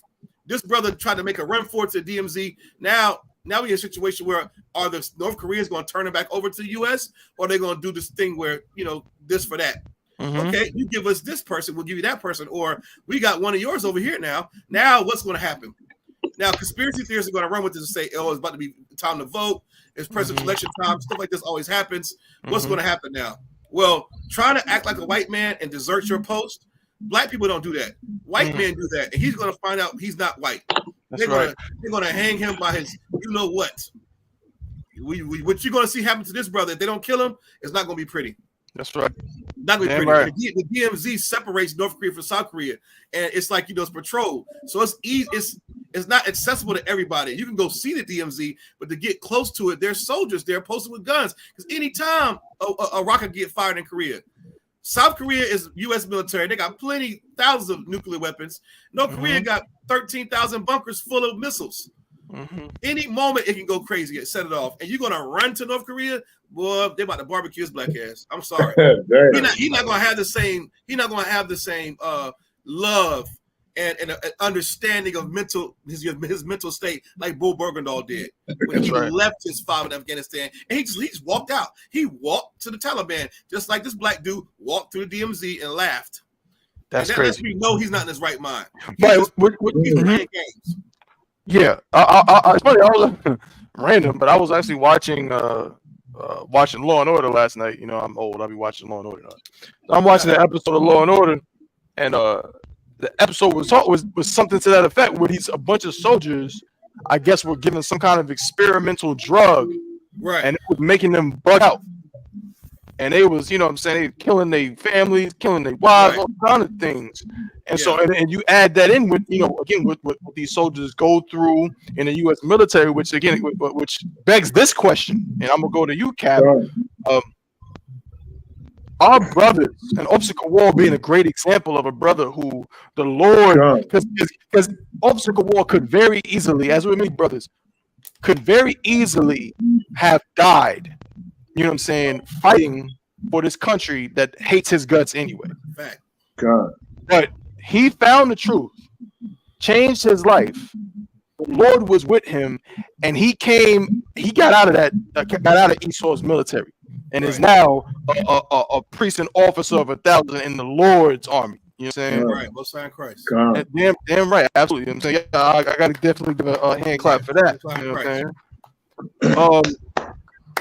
So what would you say, Cap, to many of our brothers who are in a similar situation where they're looking at it like, man, like, you know, I can go, well, you can expound on it, but I know they always show up at the job fairs. They always got the recruiters everywhere and say you can go to college for free and you can do all of this, whatever, you can be all you can be. So, Cap, how would you use this as an example to a brother to show, hey, look, joining Esau's military is not the thing for you to do. It's not. It's so terrible because, like I said, with the mindset that he was in for him to run to Korea, right? You know, and a lot of times, like I look at the time when I was getting ready to go into service. I really at the time when I went there to take the test, I wasn't feeling it. I just went on there because my father felt that I was just floating through life and wasn't doing nothing. And my oldest brother Victor, he was going to take the test and go to the army. You know, but the craziest thing that happened to my brother Victor, and what I look at this brother right here, when my brother went to the army, he was supposed to have been going to like the Fort Hood, Texas, right? Mm-hmm. So the Sergeant Johnson in DC, he talked to us and he was talking to us about, we got boxing in the military. You know, you can box on the boxing team. So Fort Hood, Texas had a real good boxing team back in those days, right?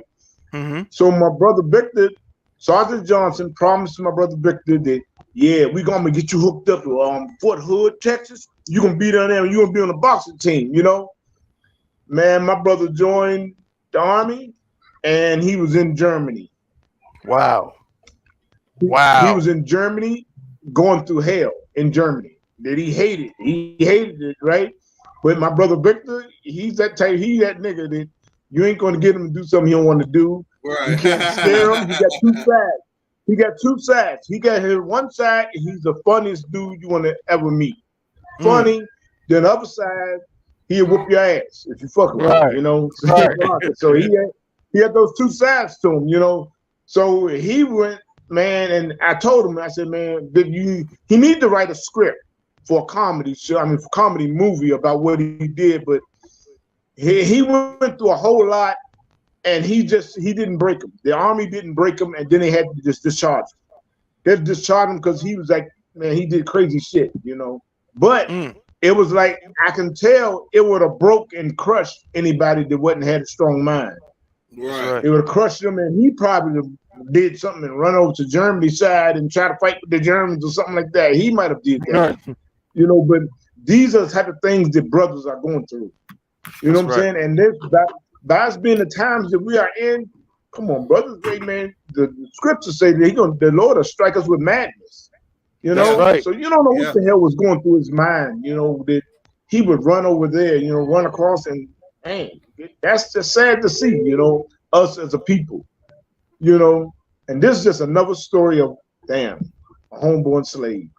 Yep, homeborn slave that thought that the U.S. Army is what he's supposed to do and what is good. It's going to be good for me. And man, look at him. Yeah, he just joined America. And we get, and like Kawal was saying, shit, we got a lot of brothers in the military. You know, in the military. There's a brother right now that he checks in with me every day. You know, every Wednesday he check in with me. You know. Mm-hmm. Damn right. He's in the army and everything. You know what I'm saying? But we join those things, you know, because it's like we're destroyed people. We're destroyed people, so we join those things just trying to get a better way of life, make a better way of life, and some we have to maybe want to join America or whatever. You know, we go for all types of reasons, you know. But we get in there and damn, it shows. This is why you tell a brother, you don't want to join Esau's military. Right. You don't want to join this military. You know, look at this brother. You know what I'm saying? And then it's like, don't think this is the only story. It's so many other stories. There's so many other brothers. So many other brothers. I mean, you can tell old brothers they went in the military when they was young, and they did a whole career in the military and out. And I guarantee you ask them, if you had to do over again, would you go to the military? I guarantee you they tell you no. Right. I really wouldn't have done it. You know, You know, the stuff we go through, then goddamn. I just, man, my heart go out to the brother. Damn, he just, man, you don't know what type of state of mind he was in. For him to, Right. you know, for that to happen, good Lord. This is a good lesson, excellent lesson to tell your brothers, you know, brothers and sisters now, you know, that, hey, the military is not a place for us to be. That's right. If you're Black, Hispanic, and Native Indian, it's not a place to be, you know. They even have recruiters down on them Native Indian reservations. You know what I'm saying? Yeah. They have recruiters everywhere. Recruiters everywhere. Trying to get you to be that good American. Be the good American you can be. The best you can be. You know what I'm saying? And you're going to join the sinful kingdom. So says the Bible. Right. Man. I yield, brother. Damn. Well said, Captain. Well said. You know what I'm saying? Oh, Salakia, let me adjust this. Cool. Are you about to say something? No, real quick. And you know, it's crazy. Another thing I experienced to add on to you know, just being a Negro in the Army is stressful, but they smoking a lot of this synthetic marijuana in Korea too. I mean, this is an unpopular take. Being a person, I'm fresh out of Korea. Damn, 3-4 years ago. 3-4 years ago, I was in Korea. That ain't long ago. I spent a whole goddamn year over there. Them soldiers was smoking all kind of synthetic marijuana in K2. I remember seeing soldiers come in processing. I'm E6. I go pick them up from the damn, you know, the port when they come in. I'm like, hey, what's up, y'all? I'm gonna take y'all to the barracks or whatever. Give them that room. And they're level-headed, they're clear-eyed, excited to be in Korea. Yeah, I'm gonna eat some noodles and go see Korean stuff. I'm gonna go eat some Korean fried chicken. And 4 to 6 months later, as I'm going, I'm noticing them vaping and all this. Before you know it, he's mildly schizophrenic, or he's having these weird ideations. He's having nightmares. I gotta take him to behavioral health. I'm like, brother, what the hell are you smoking? Like, they high as a giraffe ass. Like, all of them popping these little sleeping pills. That if you fight to sleep just as good enough, you get high after it. These little pink pills, they drink liquor with it. And the liquor stores are 24/7, meaning the PX don't close. So you can buy liquor at 3 a.m. on a post if you want to. And it's insane about how much underage drinking goes on there in Korea, and drug abuse, the synthetic marijuana, the vape pens, the strong ass Delta 8 THC. These goddamn soldiers are drug addicts. It's like you would think they was in Vietnam. High as hell. And all the time this happens, they're losing, and they can't handle the stress of having to wear a gas mask every Thursday in Korea. Why? Because of threat of NBC. So if you get your gas mask, you get written up. Now you're on extra duty. What is there to do with extra duty? Oh, let me start smoking cigarettes. Something to keep me busy. Now cigarettes turn into vape pens. Now vape pens turn into marijuana. Before you know it, you're full-blown drunk crackhead in Korea. It's insane, man. I'm telling you. I write a goddamn book on how. No, brother. Again, this is, if I could, the water for that, brother. The water, because this is the insights that a lot of our people are simply not aware of. No. They just never heard of it. No one talks about it because everyone, again, this is the land of the free, the home of the brave, the armed forces, be all you can be. And people want to keep up that image, and they don't want to tell the truth about what's going on, you know what I'm saying, overseas and going on in the U.S. military. They think this is a haven for Black people, a way to save their lives. But again, this is we're breaking the chains. This is a chain of oppression to convince a Black man, Hispanic or Native Indian man, that joining the U.S. military, the U.S. armed forces, is somehow beneficial to you or your family or your nation, when it is absolutely not. We're hearing it from a brother that went through unimaginable things you could not imagine. This brother made it through by the will of the Most High. I implore everybody to listen to what this brother's saying, to listen to what Cap is saying, to listen to what Officer Yaramak is saying, because you cannot get this anywhere else, man. Man, we got a couple of more minutes. We're gonna clip the show. You know what I'm saying? We're gonna go a little bit over the time for today. But Yaramak, I didn't give you a chance. Did you have something you wanted to talk about or comment on with this situation? I, of course, did not want to leave you out, brother. Yeah, go get your leg blown off for nothing if you want to. Right. What the hell are we even talking about? Go do it. Get your head blown off. Lose your family. Here's what you should do. Look at your kids, your baby girls, your sons, 1-year-old newborns. Kiss them on a forehead, and then go and die for nothing. That's right. You see how crazy that sounds? Yeah. That's how crazy it is for you to join the U.S. military. That's That's what you're doing. That's what you're doing. That's when you right. go in the Air Force, the military, Navy. You can go do that, or you could join the Israelite school of UPK. That's right. And you could get in Hebrew Academy, and you can learn how to be a soldier for the Most High. Right. That's right. At least then, if you lose a leg or lose a limb, which Lord allow won't happen because the Lord is with us, at least you can know you did it for the betterment and the survival of your people. That's right. That's But right. If dying so that white people can shoot up grocery stores in Buffalo, New York is your type of thing, then brother, fetish on. That's right. Right. Me and mine, however, we won't. We'll That's right. And die for each other. But you know, Right. just giving you options. That's right. That's Well what it is. said, brother. Well said. Just giving you a couple of options, man. Right. Hey, man, just real quick. Let me just say, shout out to all my Akim and my Ottawa on the show, man. Y'all brothers are superstars doing this work because I'm telling you right now, people are tuning in. Shout out to everybody tuning in right now. If I'm not mistaken, we have hit the most likes we've ever had in one singular episode. We are at 30 likes. 30 likes on the episode alone, man. Shout out to everybody tuning in, man. Shout out to Yagadar, man. Shout out to Brian Hinton. Shout out to my Aisha Allah. Who else we got up in here? Shout out to the sister Mara Kapath. You know what I'm saying? Officer among bars rib. Shout out to my Ottawa Topazar out there in Texas. Shout out to the sister Sakura Anaya. Shout out to Tara Collier. Man, everybody up in here, man. We really appreciate y'all, man. So again, keep tuning in, keep sharing, keep liking the page, keep liking the channel. Brother said fire episode. We appreciate that, Yagadar. Shalom. Appreciate that. Yo. Hey, tell them bring the smoke, man. Bring the smoke. That's what we would like. We would like. We love you brothers, but we love the correct. That's right. Yeah, we want some smoke. Yeah, bring some smoke. Last thing we're gonna talk about. I'm not even gonna put up an article. I'm just gonna ask. I'm gonna see. I'm sure everybody's heard about it, and then y'all obviously y'all might gotta end the show again with special the raffle. Real quick, Carlee Russell. Has anybody been paying attention to this Carlee Russell situation? So, okay, I'll just be brief. So, Carlee Russell is a sister that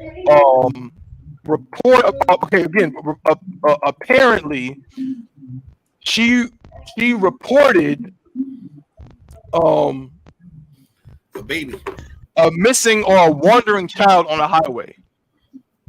She called into 911 and said, "Yes, I found there's a baby or there's a small child wandering alone along the highway," right? Which of course set off a bunch of Amber Alerts and a bunch of different things, and everybody's like, "Oh my God, this is terrible! This is terrible!" And then the situation got even more hectic when she herself, the sister Carlee Russell, went missing.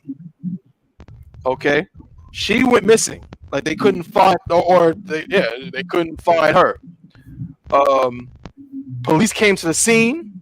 They found her vehicle, some of her belongings, but they could not find her. So she calls, says, I see a missing child, or I see a child wandering on the highway. When the police arrived to the scene, they found her car, her stuff, but no sign of her. Which caused a national, kind of like search. Like, oh my God, this sister was trying to find this child, and now she's missing. Some news outlets were saying, "Oh man, you see, the black woman is the most unprotected thing." All of this is what they were saying. Well, a couple days ago, she popped up at her, I think her parents' house, and was fine. She just showed up at the front door like, "Hey, what's up?" Like nothing happened. So now it's causing this whole thing where it's like, "Yo, was that a hoax? Like, was she really missing? Was there really a child wandering?" All of these different questions are now arising, and it's causing national outrage again because people are saying like, "Yo, like she made a fool of us," and it was a hoax. All right. So I got an article here that says Carlee Russell made abduction-related internet searches before her disappearance. Of course, this is out of Alabama. She's from Alabama. It says the Alabama woman who went missing 2 days last week searched online for information about Amber Alerts, local bus tickets, and the abduction-based action movie Taken before her disappearance. Police say the insight was one of many details authorities shared during a Wednesday afternoon press conference where they provided the fullest account yet of what occurred in the puzzling incident that's grabbed national attention. Carlee Russell, a 25-year-old nursing student, disappeared on Thursday after calling 911 and her brother's girlfriend to report seeing a toddler wandering along the side of the road. Police say they still have no evidence of a missing toddler, nor any reports of such a sighting by other drivers along the busy stretch of road. First responders who arrived at the scene minutes after the 911 call found Russell's car as well as her personal belongings, including her wig, cell phone, and purse, but no Russell. Then on Saturday, about 49 hours after her initial disappearance, Russell returned home. According to Hoover Police Chief Nick Durzis, Russell told detectives after she reappeared that she had been kidnapped and held by two people until she was able to escape. But Durzis shared other information that cast doubt on Russell's account and said investigators haven't yet been granted permission to interview her. There are many questions left to be answered, but only Carlee can provide those answers, Durzis said. What we can say is that we've been unable to verify most of Carlee's initial statement made to investigators, and we have no reason to believe that there is a threat to the public safety related to this particular case. Officer Kowal, again, I come to you because you said you've been kind of following this. Is it all fake? What's going on? Yeah, I think it's fake. And, you know, it's crazy when the so-called oppressor, a white woman or a white man does something like this, they like to go to their mental state. Mm-hmm. How are they mentally to cause them to do something like this, right? They want to go to the mental health domain to try to justify this type of crap behavior. Mm-hmm. Well, I think this sister has a mental disorder, man. You know, I think she does. There's something called histrionic, personality disorder, which means it's a person who seeks attention and will go to great lengths to seek attention, somehow get attention. And looking into this, I heard that she was mad with her boyfriend or something. Her baby daddy and her boyfriend wasn't giving her no attention, wasn't speaking to her. So she goes and pulls this number. Now the whole goddamn globe is looking for you. You happy now? Right. This is what you goddamn wanted. You wanted this much attention. Well, you got it. You got it. And you might come with some jail time. That's right. But at the same time, it's like, we got to start looking to the mental state of what's going on. What did you saw a baby in the street, and then now you just pop smoke and disappear? Nobody know where your black ass is at. Everybody looking for you. It don't make any sense, man. So I think she got some kind of attention-seeking disorder, and she needs to have her head examined.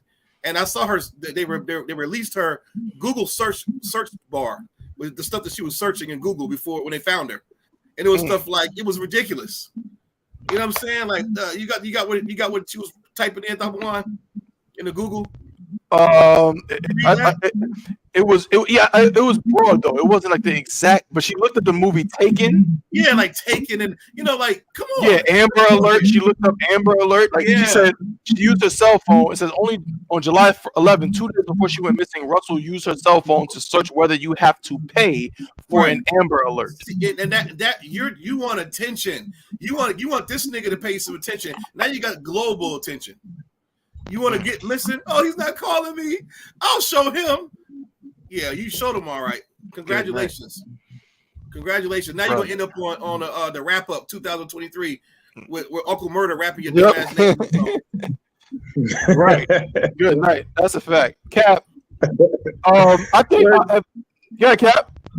You really have people. A lot of people that are crazy, but they're not crazy.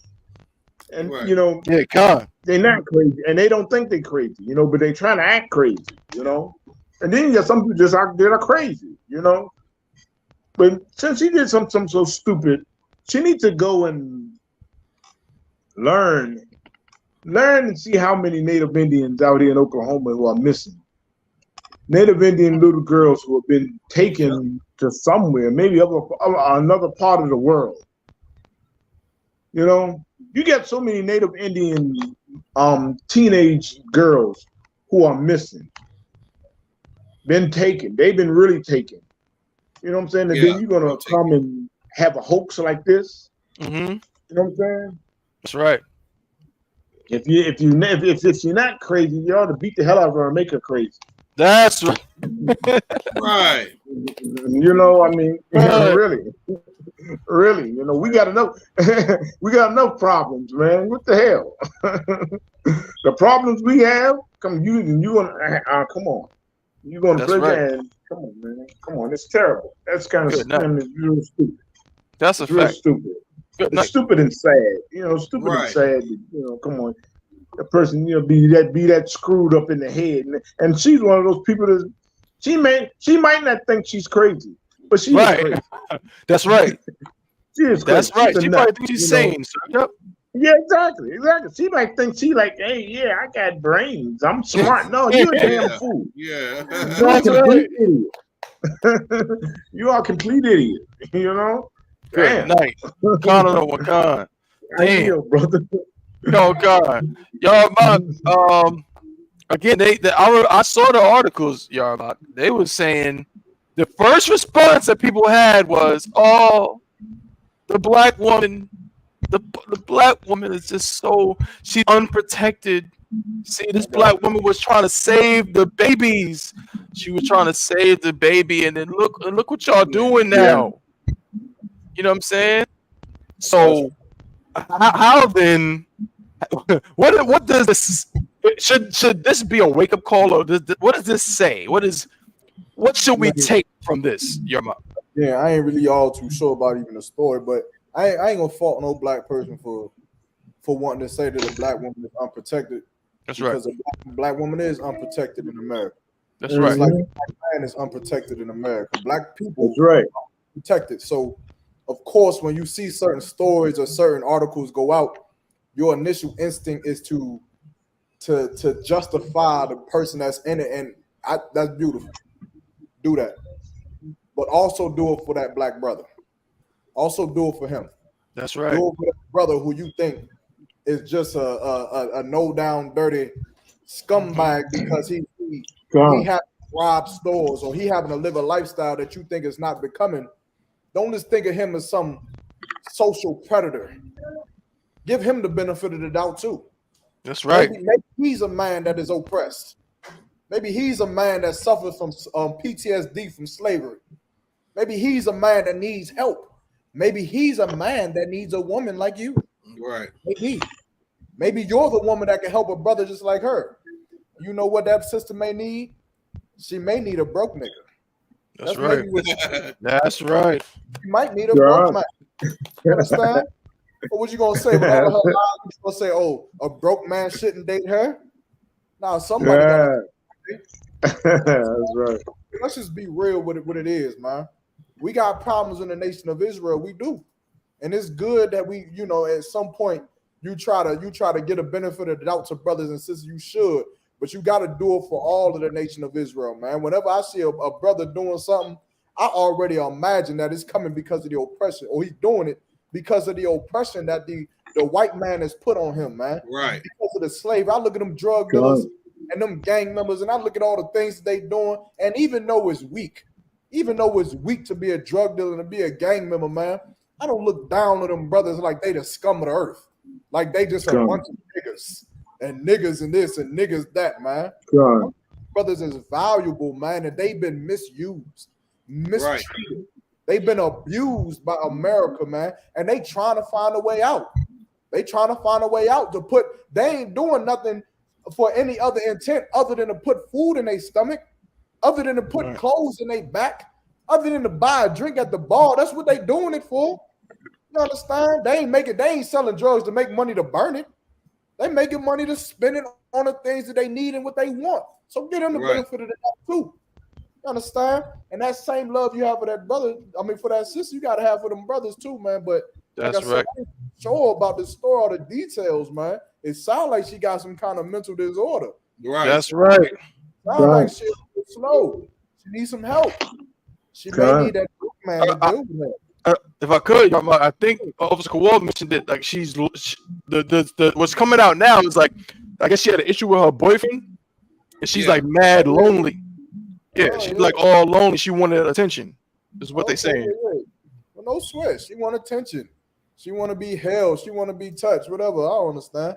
But she need to get in the class. That's what she do need to do. That's right. She need to get in the class. Y'all want to solve situations like this? Tell that woman to get in the class so she can call for counsel when she lonely. That's right. When she feeling like she got the desire to go out and be, I guess what, make herself missing. That what she did. Yeah. That's basically what she did. Yeah. So that people make herself missing, so that people would miss her and be like, "Oh, where's Carlee?" Is what they're saying. Sis, just show up to the Passover, sis. And that's right.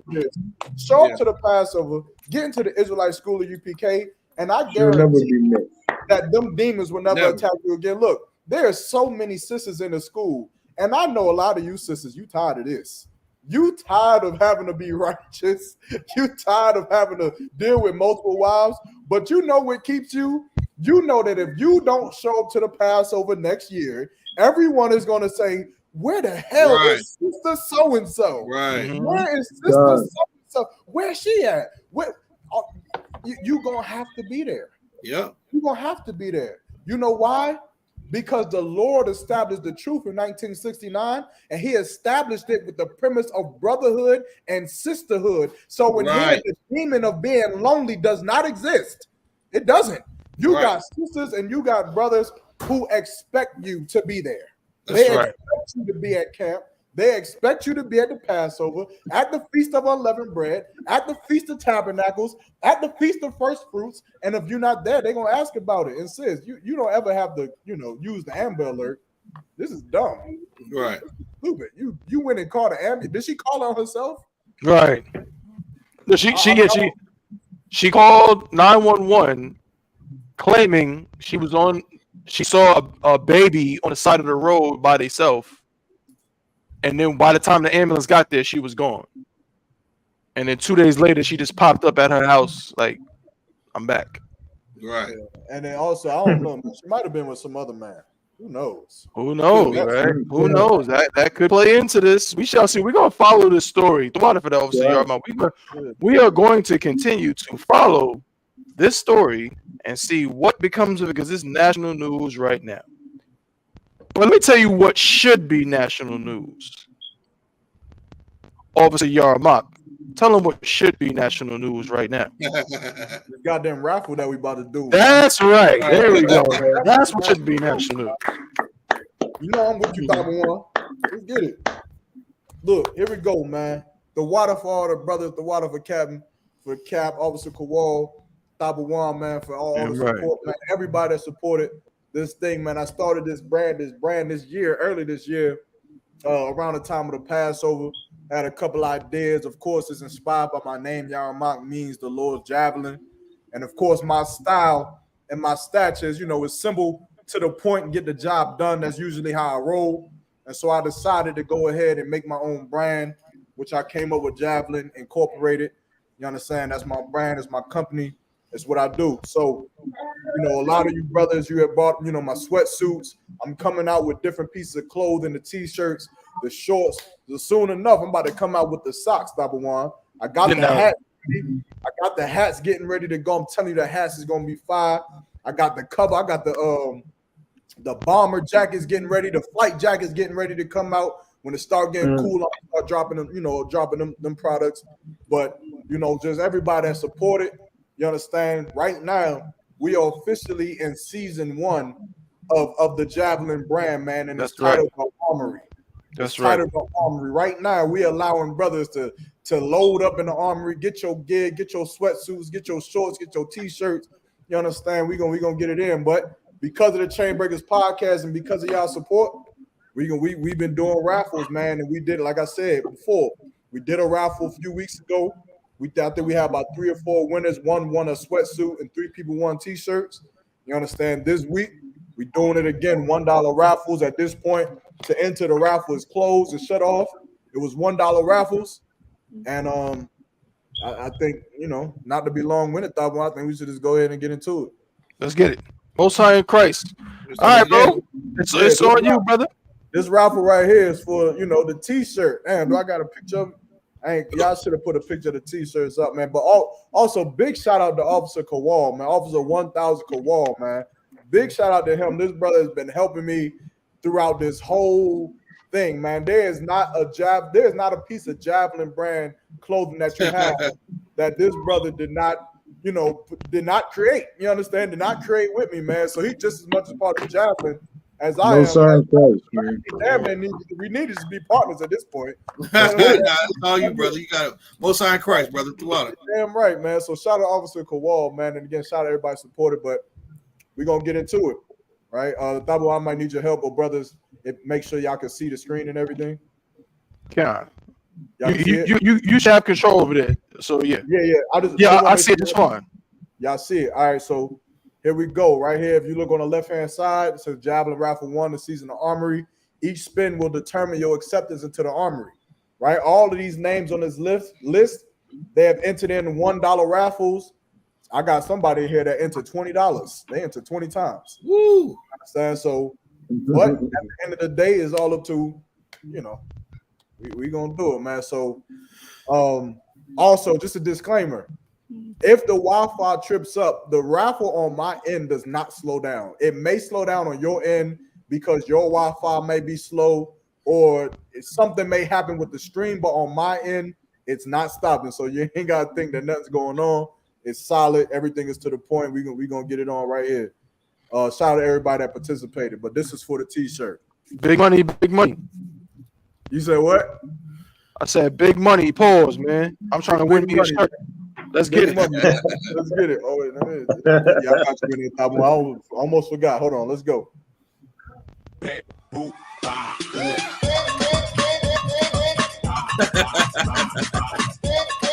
Yum yum.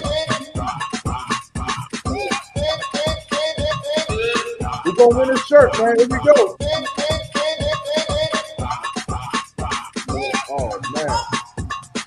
Oh man. There you go. Oh, Sharita, who that? Sister Sharita done won a shirt. Sister Sharita, she not in the school, but she definitely supported. You understand? So, shout out to Sister Sharita. You won a shirt.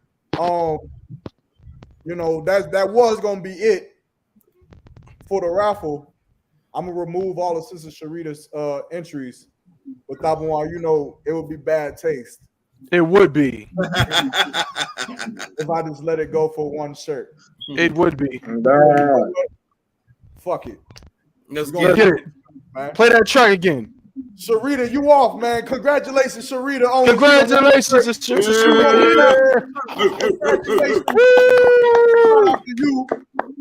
Hit me with the details, with the size of the shirt, the color, and the color of the logo you want. You want a shirt. Welcome to the Armory, Sharita Owens. But welcome to the Armory. We got to spin it again. Let's get it. Let's go. Big money, big money.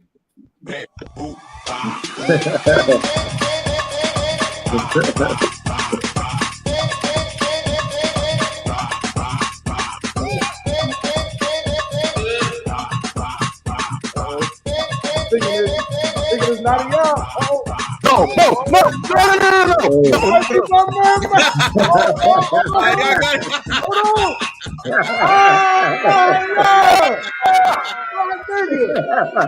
Hell yeah.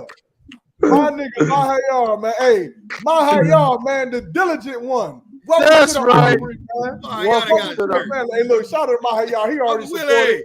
He done already bought a Javelin sweatsuit, man. Yeah. And you know what's funny? He been asking me for a shirt. He been asking for me to give him a shirt, man. Uncle Willie don't want. You know what? Yeah, Uncle Willie. Hold on, man. Yo. What's 10 plus 1? 11. I think we should do another one then. Let's get it. Let's do another one then. Oh, man. Most High Christ. Let's get it. You take Uncle Willie off of this. Uh-oh.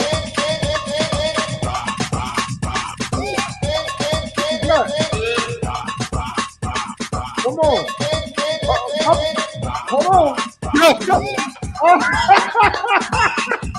Oh man!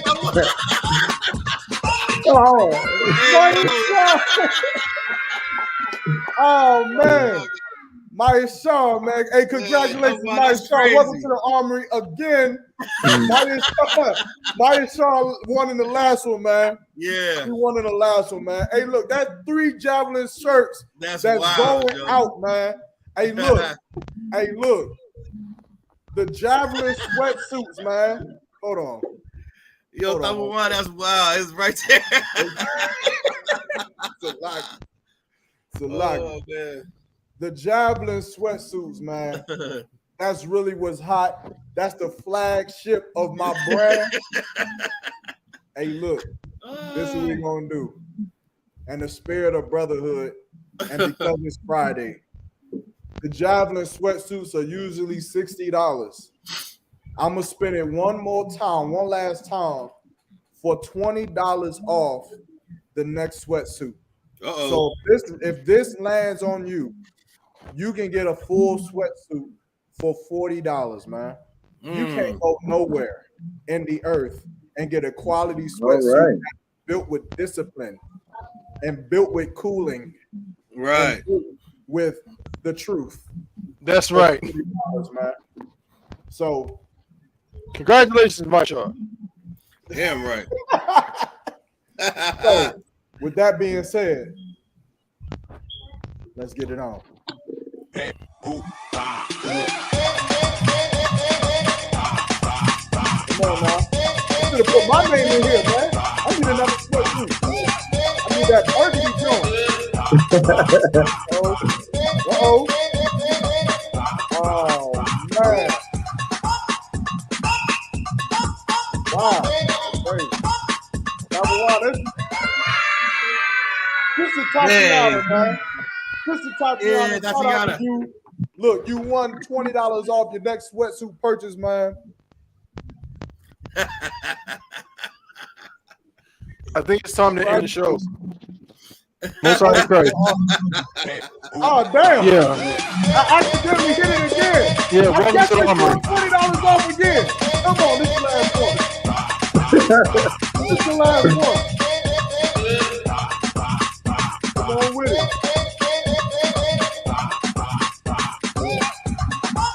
No. Yo, that's crazy. Yo, that thing can't stand you. Hey, shout out to Victor, man. Hey, man, I got y'all names. I know what's happening, man. Hey, look, man. Hey, shout out to Oh, man. Should I do it one more time? You wild. No.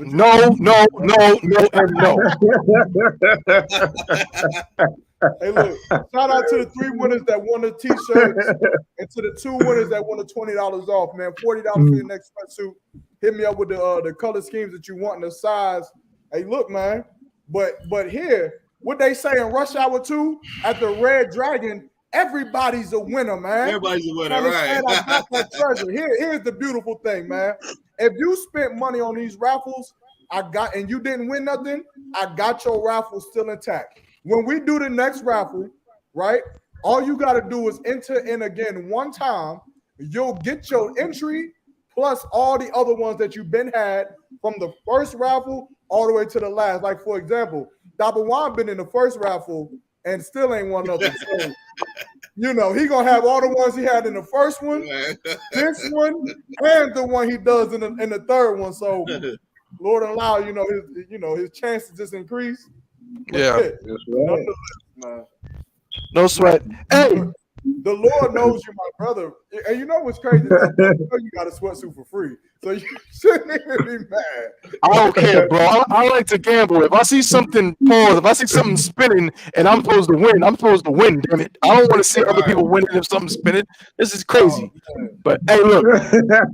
Most high in Christ, man. Shout out to everybody that won. All the brothers and the sisters Tatiana. Shout out to my brother Officer Maya Shaw. Shout out to Officer Mahayar. Shout out to the sisters. Was it Cherie? What's her name? Sharita. Shout out to everybody that won today, man. We're gonna be doing these raffles consistently. Make sure you just gotta enter, man. It's $1. is $1, and you enter for a chance to win. When I say quality, I mean top quality merch. Again, and not say we, but my brother Officer Yarmaki, Officer Kawhi, they gonna come with even more stuff: hats, shirts, sweats, socks. Who knows? We might, you know what I'm saying? You might be able to get you a pair of Javelin brand jeans. Who knows? We might take it there. You know what I'm saying? But yeah, man, we appreciate it. With some shoes, nigga. We might put some shoes on the market. Might come out with some Javelin brand sneaks, some Javelin brand shoes, man. You know what I'm saying? Get your fit together. You know what I'm saying? You can pair the Javelin sweats, you can pair the Javelin merch with Captain Your God Watch merch as well. Captain Your God Watch clothing. All of that goes together because it's all from the truth, man. So shout out to everybody that tuned in today. We appreciate all y'all. Shout out to my rib, Princess Love y'all for being up in here today. Shalom. Also shout out to my brother, my Ottawa officer of 5,000, Abraham. Shalom, Ottawa. Shout out to Officer Kazacha Paul out there in South Carolina. Shalom. Shout out to Bell. Who else we got? I think that's what we have for today, man. I already shouted out everybody. Yeah, that's young man Lorenzo, right?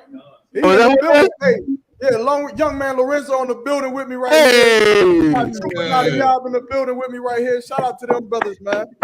Yeah. Damn right. Right. Most High in Christ, man. This is an excellent top tier episode of the Chain Breakers podcast. We appreciate everybody for tuning in with us. We will see y'all next week at the same time in the same place, 12 p.m. Eastern Standard Time, 11 a.m. Central Time. You understand? Brought to you by the I.S.U.P.K, the Israelite School of Universal Practical Knowledge, started out of 1 West 125th Street, Harlem, New York. You understand? And so with that, to the brothers, we say shalom. Yahweh Shem Yahweh Shabaka Thumb. And to the sisters, we say shalom. Yahweh Shamar Alathun. Ba Shem Yahweh Shah. We'll see y'all next